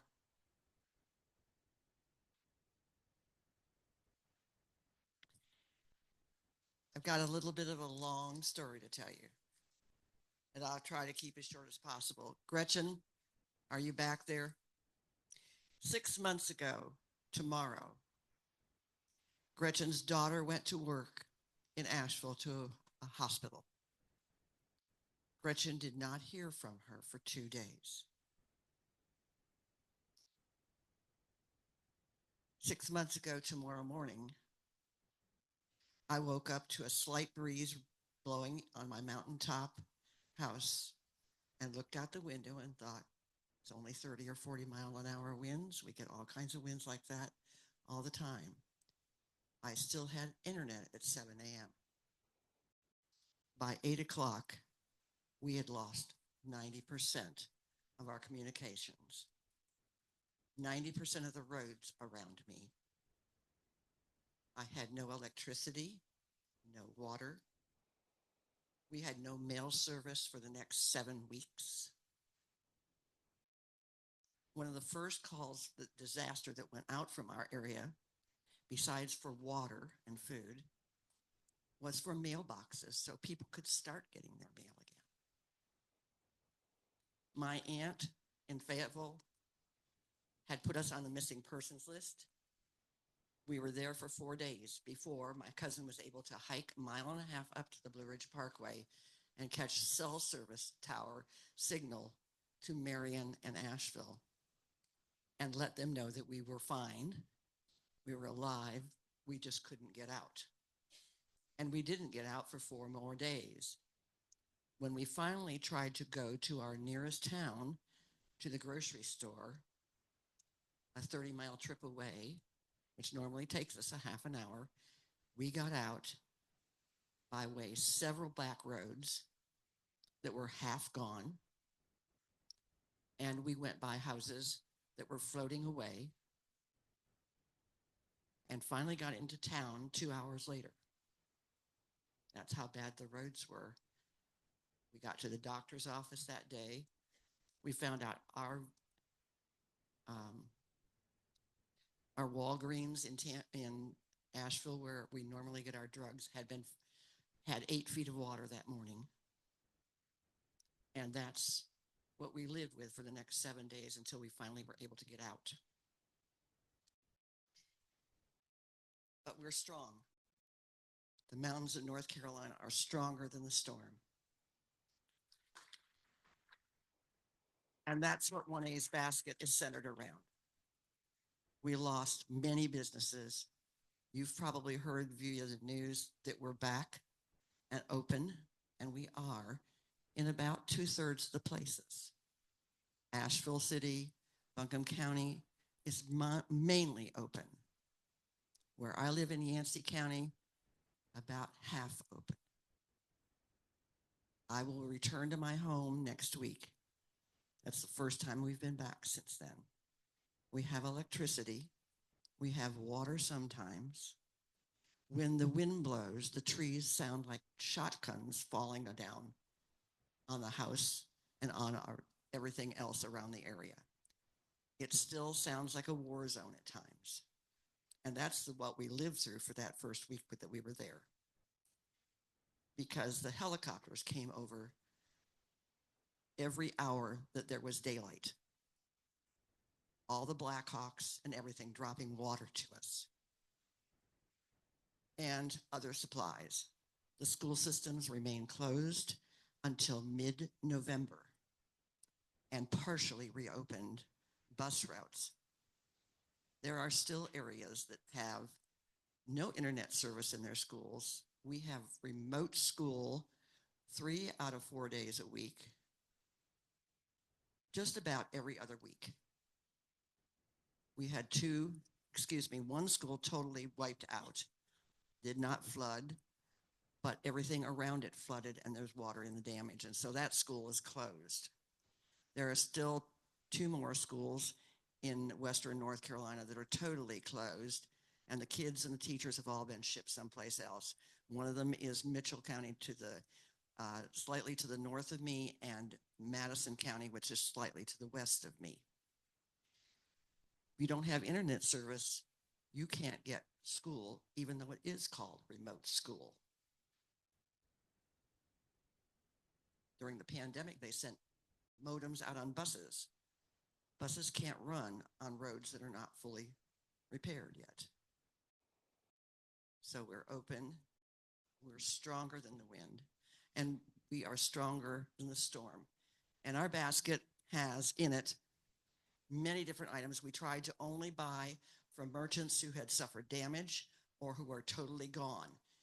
Craft stores like in Michaelville, which is the one elementary school we lost, sent us artists who were still operating online, or even though they were away from our area.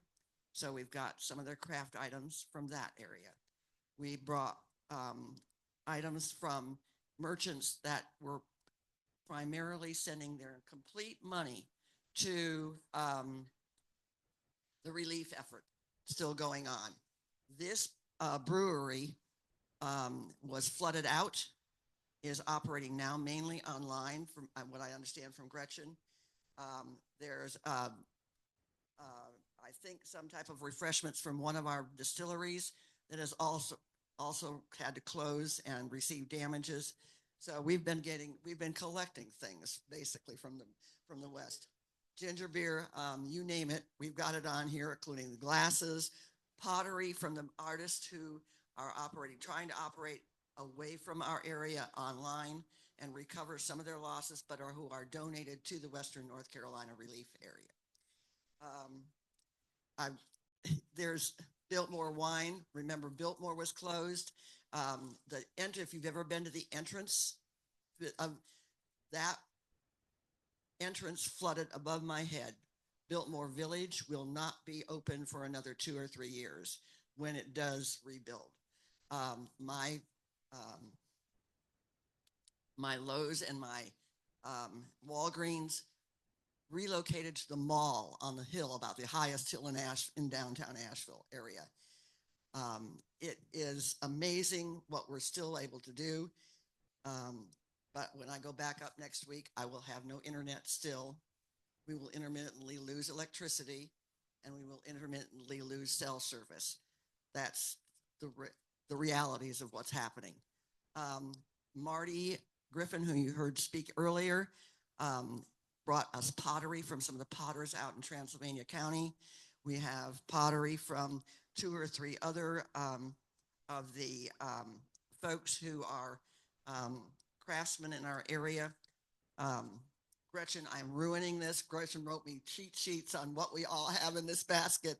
But we are pleased that 100% of the money that you will donate will go to the foundation. And I'm hoping to see a very high opening bid. All right, there's the challenge. And for you that really need to see up close, in other words, serious bidders, feel free to come up and look. And now maybe Joe will carry some stuff around. I don't know this. All right, Sandra Hatley is going to open the bid at 100. He'll do 125, 200, 250. All right, 275, 300. All right, I got 300. He'll give me 325. 325. He'll give me 350. He'll give me 375. 375. Just think of all the people you can share some of this with. All right, 400. He'll give me 425. Got 400. He'll give me 425. 400. Oh, I got 425. He'll give me 450. 425. He'll give me 450. 425. He'll give me 450. 450. He'll give me 475. 500. All right. Now we're talking serious money. He'll give me 525. 525. 525. He'll give me 550. It only hurts for a little while. I believe payday was yesterday, was it? All right, 550. All right, 525 going once. 525 going twice. Who did it? Oh, you're 550. All right, we're at 550 now. Who'll go 575?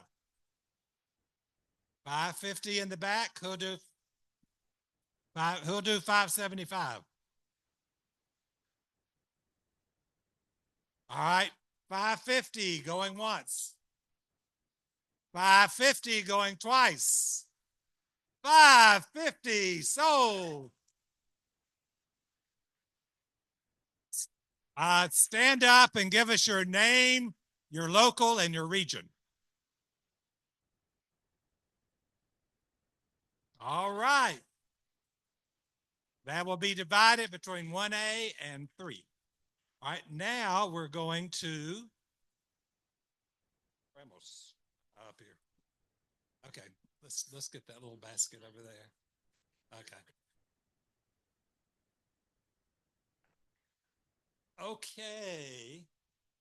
What's that? Region 2. Who's going to pitch? Oh, sorry, Joe.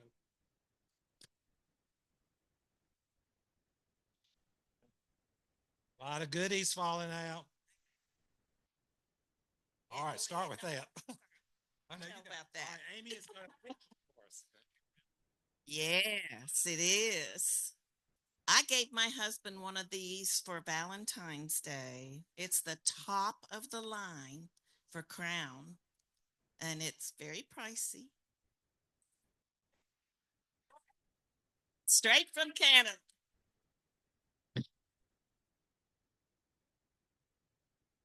So, in this basket, there's also,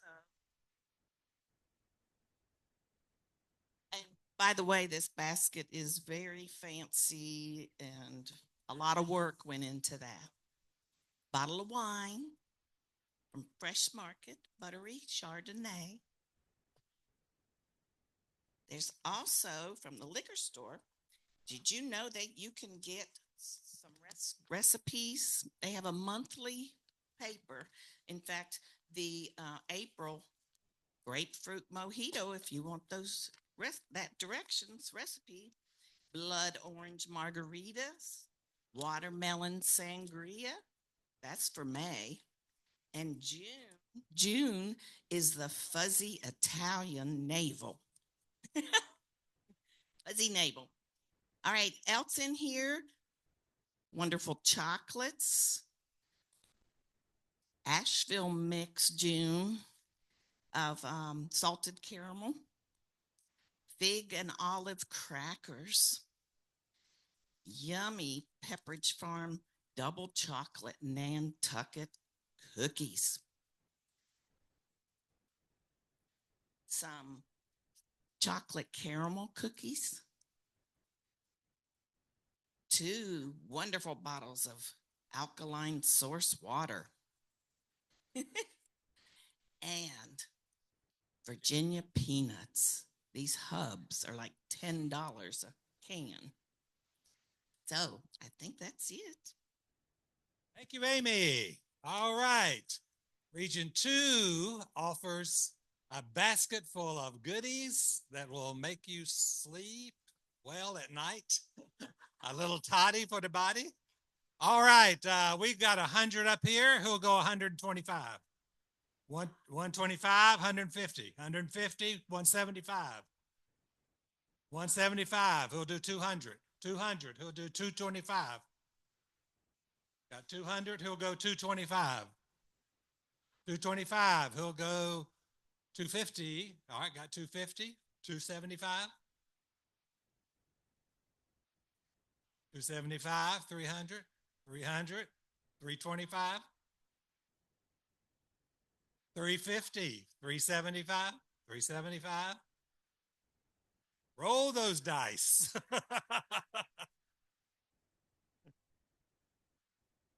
400, 375. All right, 400. Oh, you want 400? 400, 425. It's a ghost. Got 400, 425.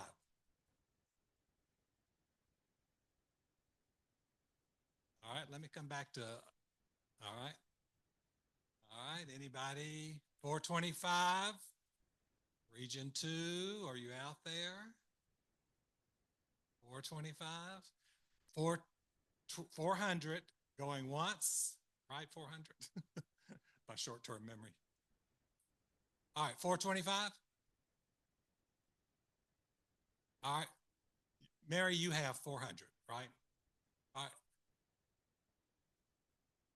Oh, you have 400. Do you have 425, Mary?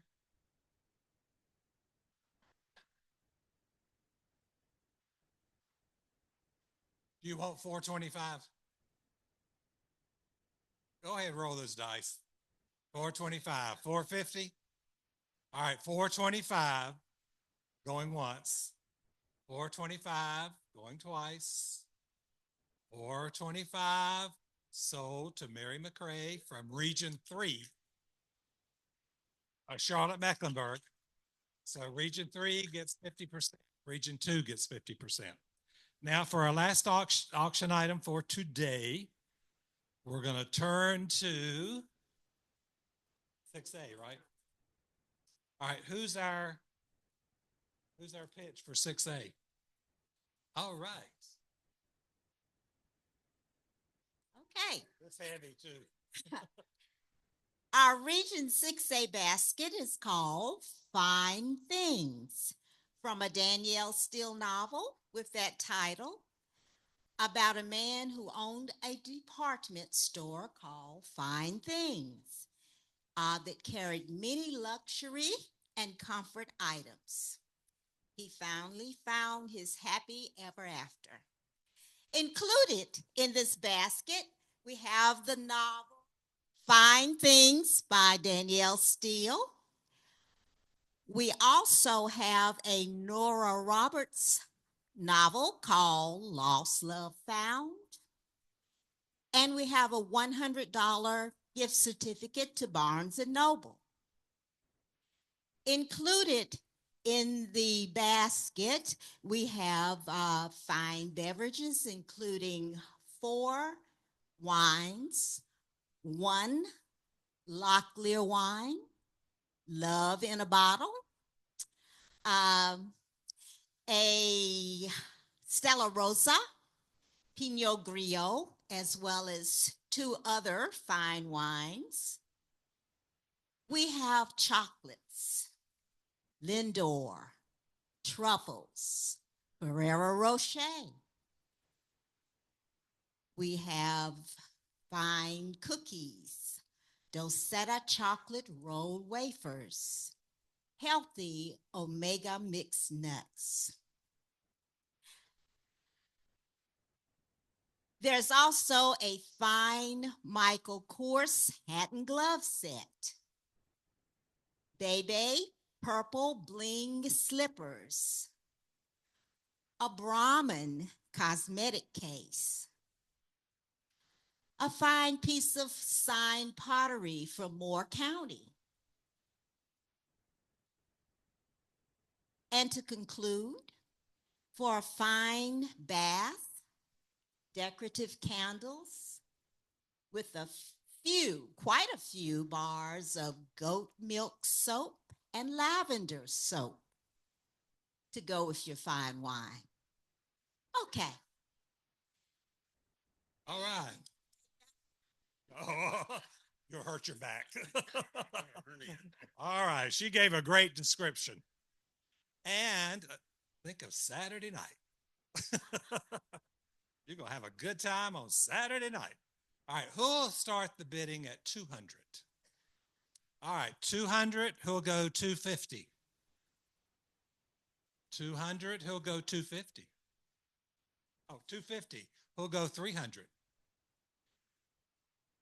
250, who'll go 300?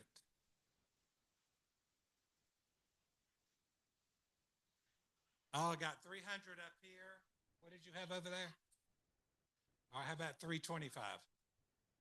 325, who'll go 350?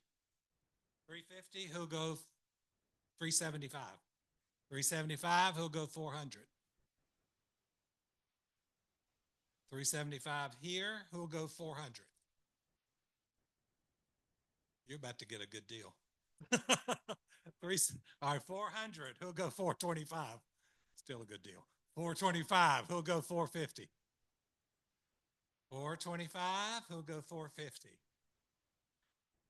Thank you. 450, who'll go 475? 475, who'll go 500? 475? Oh, 500 over here. Thank you. Who'll go 525? 525, who'll go 550? 525, who'll go 550? Who'll go 575? Who'll go 600?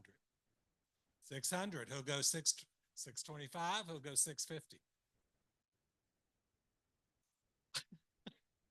650, 675, who'll go 700? 700, who'll go 725? 725, who'll go 750? 750? All right, 720. All right, you moved your hand.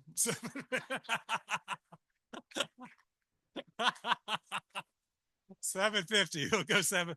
All right, she saved you. 775, who'll go 800?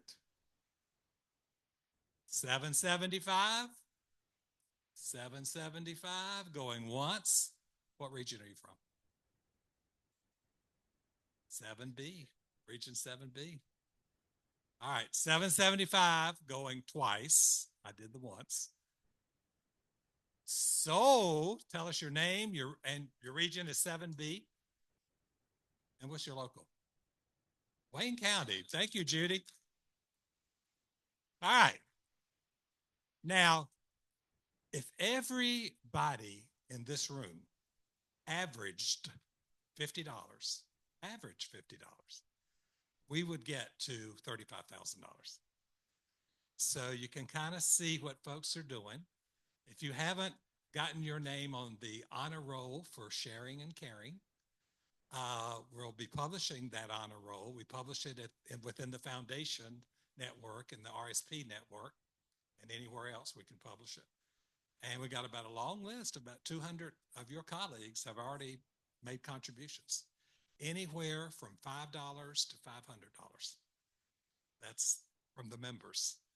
And so, and a lot of our locals have already given. We're proud of them. Our regions are giving. We're proud of them. So now, overnight, you got to talk to your folks from your region. You got to strategize of how we can outdo that other region. And we'll report to you tomorrow how we did, since all day today and tomorrow. So are there any questions? We got about 6 more items for tomorrow, and some are doozies, I can tell you that. But we appreciate you. If you want an auction item, write your check to NCFPSC and let us have it. Or if you'd rather do a credit card, you can do that outside with Marka, outside the auction item. Be sure to go to the silent auction. I've already been in there and made lots of bids, and I bet you've already outbid me. And lots of good stuff in there, so don't miss the silent auction. And don't miss the 50-50. I got my tickets. You could take home money. You could take home money. And 50% will go to you and 50% will go to the foundation. So lots of ways of donating, and the generosity will make it happen. And so on April the 25th, when we have the Champions for Children Gala, it's a full house. We have business people there. We have elected officials there. We have educators there. And the one thing I didn't say about 1A, we will give, well, I know we will give $100,000 to Western North Carolina. We've already offered every retired member who lost something, every one of our retired members who lost something could apply for a grant that would take, FEMA gives them $750. You just ask for it, they give it to you. Well, for our retired members, we add another $250 to that, so they have $1,000. Take care of things like losing all their food in the freezer, those kinds of things. So and you can't have enough money when you're in those situations. And you bet. Thank you. We're there when you need us. Because we're one of I think we're now one of only 2 NEA affiliates that have a disaster relief fund. So, and it's the only part of the foundation that will actually go to our members. Because if our members have a disaster, we will be there for them. They're in a fire, which Polk County is in now, and or hurricanes. North Carolina has a lot of them. Folks, we're going to be starting the new business items. So if you want to vote when we get to those matters, I guess the best thing is put in the chat or raise your hand. Whatever you think works for you, try to keep up with that. Thank you. They send it for our members, so we keep that together. And about June 15th, if we have any of the $100,000 left, we will go back and give a second round to everybody who applied the first time. And so, you are helping members, and then our children's fund stays active all the time. And so we're helping out of the children's fund any child in North Carolina. Educator makes a recommendation, we take care of it within 48 hours. And then our teacher cadet program is flourishing. Quite frankly, government should be paying for this program. They used to, but we're not going to let their selfishness stop us from helping kids become teachers. And by the way, on those scholarships, if you are the son or if you are the grandson or the granddaughter of a retired member, you have a priority for the scholarships. And so, we're continuing to evolve into the kind of foundation that will be very good. At the gala, we raised $325,000. And so you do about 10% of that. but that's more than anybody else does. And we have great support.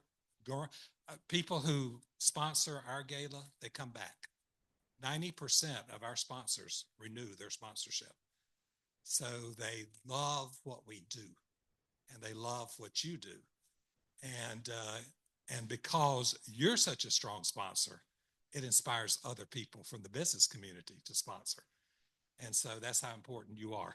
So anyway, I've said all I'm going to say. Tomorrow I'm just going to auction. And we're going to get those other 6 baskets. And we're going to have a good time. And you're going to go home with more stuff than you came with. And we're going to help you get it to your car. So I'm going to hang around and we'll figure how to get this stuff out. Thank you so much. And I'll turn it back over to Madam President. Well, thank you, John. You did a great job. And I'm going to throw something else in here because, tomorrow we're going to be memorializing former President Willie Ramey. And his son is going to be here to speak. His wife, Betty, will be here. And then one of the members from Region 5 in Vance County will be speaking. But, one of his desires, he didn't want flowers at his funeral. He said he just wanted to give it to the children, give it to the foundation. So how much money do you think people have donated in his name? Give me a number. 10,000? Almost. That's my goal. We're at 8, a little over 8. So what I'd like you to think between now and then, because that's going to be kind of in the afternoon, well, right before lunch, is to also maybe just give a donation and just put down there, Willie Ramey's name. And hopefully they can add that up. So when we see the family, we can reach that $10,000 that Betsy's talking about. And it's not that much. I was amazed because I thought it was at $2,000. They said then that was the largest amount they'd ever raised for any one person. But we went to his funeral, there were about 1,000 people there in Vance County at the community college. So open your pockets, okay? And see what else we can do. But we're not finished because we've got Miss MBI here. Come on, Miss Sherry Mullen. We've got 3 MBIs. Okay. All right, so I will start by reminding you that if you're going to help us adhere to our 4:30 deadline time today, you have a little over 30 minutes to submit a new MBI. And we currently have 11. You have 3 in front of you for today, and so the rest we'll do tomorrow. So for debate on the MBIs, you need the handout that you got this morning that has 3 of them, MBIs 1, 2, and 3. If you cannot find yours or you don't think you got one, then Jacqueline Green has extras. If you will raise your hand, she will come to you. You also need to look in your convention information and find your green and red cards so you'll be able to vote. All right. Yeah. Yeah. All right. So you need those 3. You need those 3 things: your NBIs, a red card, and a green card. Like 1 or 2. And 1 on each.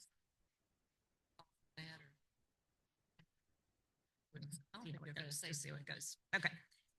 Also, I'll just expedite matters. I'll remind the submitters and the seconders to be moving to the mics when your MBI is getting ready to be called. If you want to speak to an NBI, please move to a mic and remember to state your name and your local before you speak. Colleen, in addition to moving the first MBI, which she's getting ready to do, she's also monitoring the votes for our people who are on Zoom. So, all right, anybody still in need of the first 3 NBIs? I told them to keep them, so they did. They did. Colleen said keep them, so you all did. All right. Colleen, you move to the first MBI? Yes. Colleen Lanier, beside RSP. I move new business item 1 on behalf of the North Carolina Retired School Personnel Legislative Committee and Executive Board. All right, the NBI number 1 does not require a second since it's coming from the committee and the board. Colleen, would you like to speak to NBI number 1? Yes, ma'am. Thank you. Many of you have received emails from your legislative chairs in your region about House Bill 92. Our concern is we understand the need to put money aggressively to help our state, but for putting our funds, for our retirement funds, into some things that are not quite as secure, we are concerned about that. We've asked you to email your legislators. We don't think a lot of people have done that, but we thank those of you who have so far. So we're bringing this back to you, asking you to continue to do this because we worry.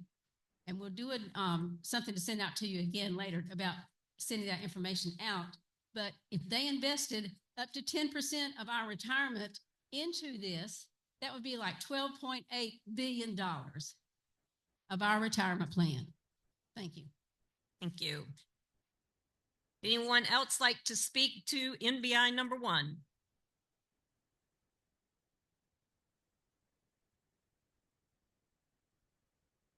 Sandra. Sandra Hatley, Catawba retired. Folks, cryptocurrency has no backing. Cryptocurrency is very volatile. Cryptocurrency gets taken out by the big ones who put in after little folks put a whole lot more of what they've got in, and then it disappears. Now, our retirement has no business being part of that. Even if it's 10% of our retirement, we need 100% of our retirement kept in savings and investments for which we know we can get some return to add to what we've already put there. And if they would employ to the fullest state employees, just think what would be going into retirement by them. I say vote for this. Any further speakers on NBI 1? Call the question. You want to call the question? All those people in favor of this NBI, raise your green card. Oh, it looks like I might gonna be close there, Sherry. Let's hold on. Okay, put them down. All people that are opposed, raise your red card, or maybe you might not do it. Teresa, you're gonna put the red one up? I saw you moving there. Okay, it looks like there is nobody, so that was a real tough one. I'm gonna call that it passed. Right. NBI number 2.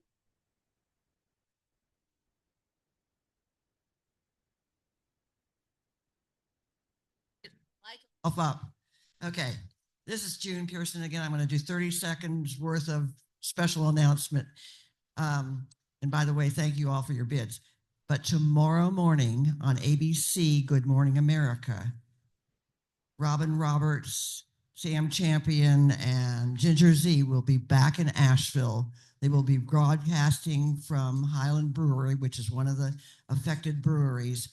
And they will be featuring people that they've interviewed over the last 6 months and how progress is being made in their different neighborhoods.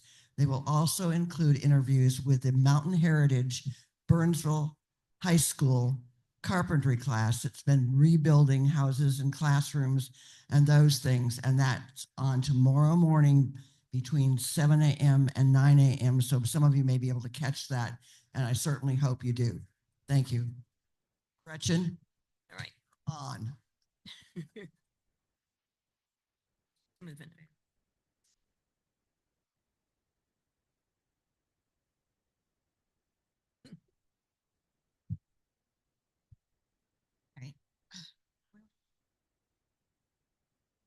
The NCRSP Representative Assembly urges our members to request that the NC legislature restore the corporate tax rate that was in effect in the 2021-2022 state budget.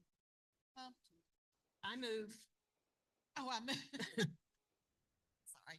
I'm moving, new business item number 2. Now, do you want me to read it or can they Right read now it? we need a themselves? second. I have a second here at the thing, if she'll leave me alone. Only linear second. Gretchen, would you like to speak to your motion? Okay. Okay. I don't know how many of y'all had a chance to look at the governor's budget yet, but the governor is sort of strapped in that the budget has a tax rate in it for corporate taxes that holds for this year and next year, but then it has an automatic elasticity to it that reduces it every year till the previous legislature that was all majority put into place. So we need the money that comes from corporate taxes. And if we don't get it back, we're not going to have enough money to fund public schools. And if you really would like to have a COLA, that means that you would get money raised every year. We got to have money. Money, money, money. It's money, money, money. So please, please support this so that, and we're going to have to do a lot of education and we're going to have to make phone calls. It doesn't cost us anything to do it, but it will cost us a whole lot if we don't do it. All right. Thank you very much. Thank you. Anyone else want to speak to new business item number 2?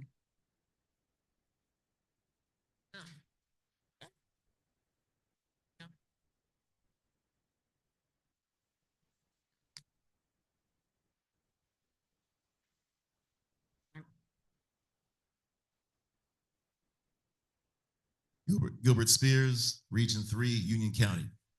To piggyback off this, I fully support it because of the fact that you got to think about the resources, okay, that would not be available if we don't have the revenue necessary. We have cuts, resources are going to be cut, means programs are going to be cut, which means it's going to affect low-income families and not just urban areas, but also rural areas as well. So that's something to just keep in mind. Thank you. All right. Seeing no one moving to the mic, call the question. Okay, we're gonna call the question. Get your cards out. You sure you know how you're gonna vote? I know it's a close one. Okay, all those in favor of new business item number 2, raise your green card. All right, you got that, Sherry? Okay, okay. Put those down now. All those opposed, I haven't seen those red cards. I think maybe, oh, there's one. Okay, Denise is gonna raise it. Okay, we got one green, one red card in the whole room. Okay, thank you, Denise. You want to revote? Oh, there was one that was holding up at the wrong time. We missed that, so I think we're fine. It looks to me like it passed. Okay, I think we can handle these numbers. All right, thank you very much. Looks like we passed new business item number 2. We're going to number 3. Great. New business item number 3. Would you like to move it, Gretchen?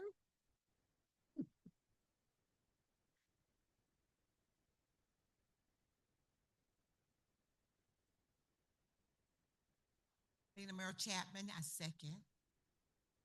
Gretchen, you may speak to your motion. I'm going to have my seconder speak to it. I like for us, I think it's important that we support this new business item.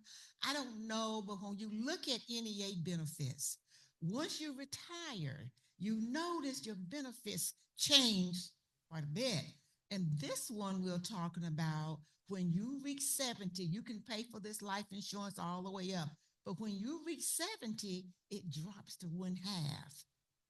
This is not the free one we get. This is the one people pay. Read your policies. But what we are advocating for is that we want to go to NEAR and ask them to support this so that we can be at the table when NEA are looking at benefits for their members and not leave the retirees out. Many of you have paid for these benefits for over 40 years, and you should not have half of it deducted. Anyone else like to speak to NBI 3? Mary? Mary McRae, Charlotte Mecklenburg. I am one of those persons that found out the hard way that this is what happens to you once you reach that wonderful age of 70. I was doing my will, and when I call to get the exact amount and everything, I was told, now I've had this policy ever since I was 35. And it was a $50,000 policy. And I was told that once I reached 60, it dropped. And now that at 70, it dropped again. So what I thought I had $50,000, I now have $12,500. That's not right. And I'm still paying it, but I told them I'm gonna cash it out. I'm not gonna do it anymore, because if I stay in until I'm 80, it's gonna drop again. And so I asked, well, is there any point in your life where you have fully paid up? And they told me no.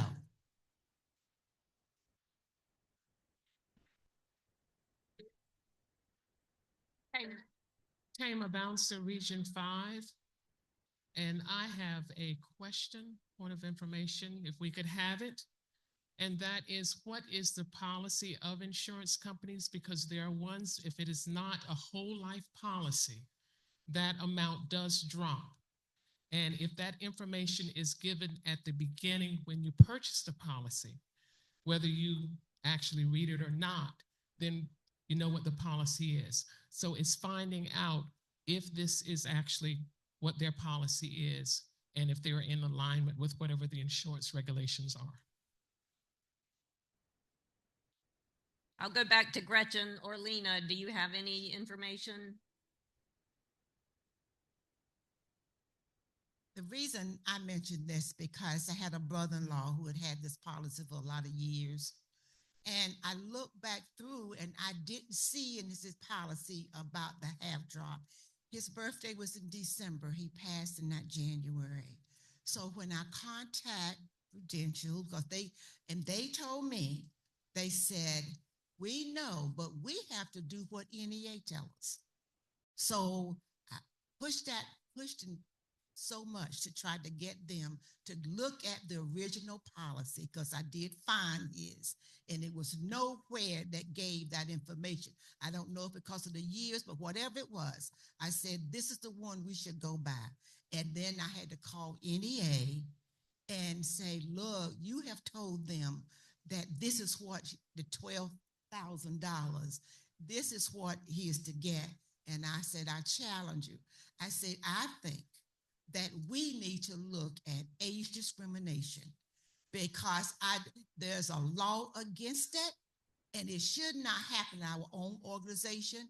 And so that's why we have written this new business items. We are not going to stand by and let people discriminate because we are getting older.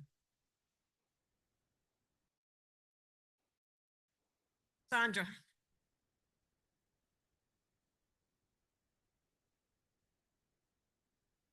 Another example of why you need to understand life insurance or insurance policies in general. If it's not a whole life that guarantees the payout that you think you're getting, you're not going to get it.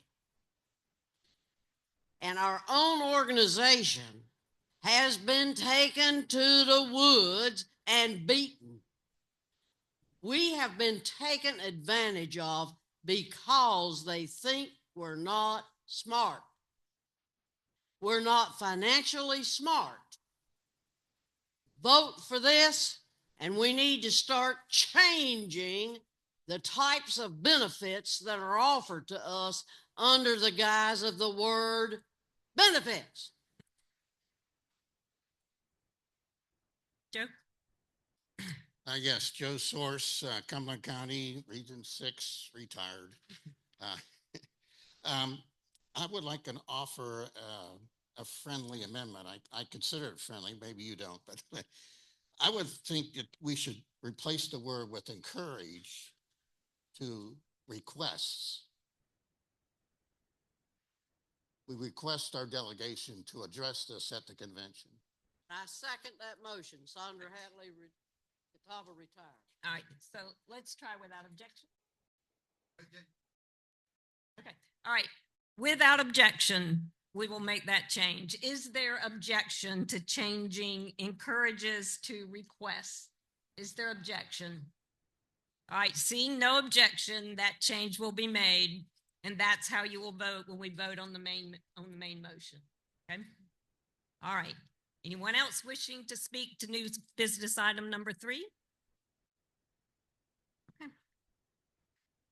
Okay, so we're going to move the adoption of new business item 3 with the amendment that Joe put forward. All those against, raise your red card. Oh, it's not, I can't just do that. I just was trying to, make sure you're awake. All those, put your green card up if you're in favor. Oh, just trying to make this.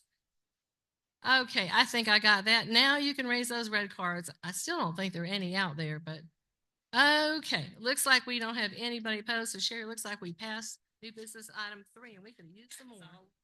That's right. Okay. She's got some more, but she's gonna have to make copies, so we'll have it tomorrow.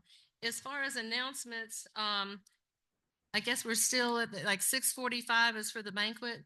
That's when we can get in. You have a banquet ticket in your name tag. That's what and your name tag was stuck in there. That's your banquet ticket.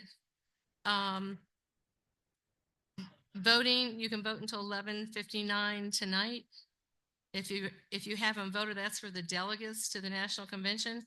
If you need help with that, maybe ask somebody next to you. You can like search for Simply Voting, and that I think it was on March 16th that you first got the email. And then you can look and you can look at your ID and then your password. Okay? One last announcement, Madam Chair, and that is if the banquet diners would prefer any other beverage, a beverage other than coffee, iced tea, or water, please go ahead and stop at the hotel bar and bring your drink into the banquet. And the banquet is going to be right in here. You need to be sure you take everything with you, use your trash and everything, but because they are going to be flipping the tables and we're going to have round tables for dinner. So this will be totally redone, and it's going to take them from 4:30 when we're supposed to be out of here until, well, I don't know, maybe 6 o'clock. Then they have to set the tables. And of course, it's the Mardi Gras. I have a dress. I don't wear dresses very often, so you better catch it. So bring your Mardi Gras stuff. Let's have fun. I heard they got lots of beads. Julia's got all this music. So it's going to be a good time. And I think we have 3 meat. Everybody cares about meats. I think we have 3 choices of meat because it's a buffet. Okay. And if somebody needs help with their food, we have some hostesses. Look for Emma and Joe. They will be helping out. We'll have some other people as well. Any questions? Is there anything I forgot? Okay. We pardon? Okay. I adjourn until tomorrow.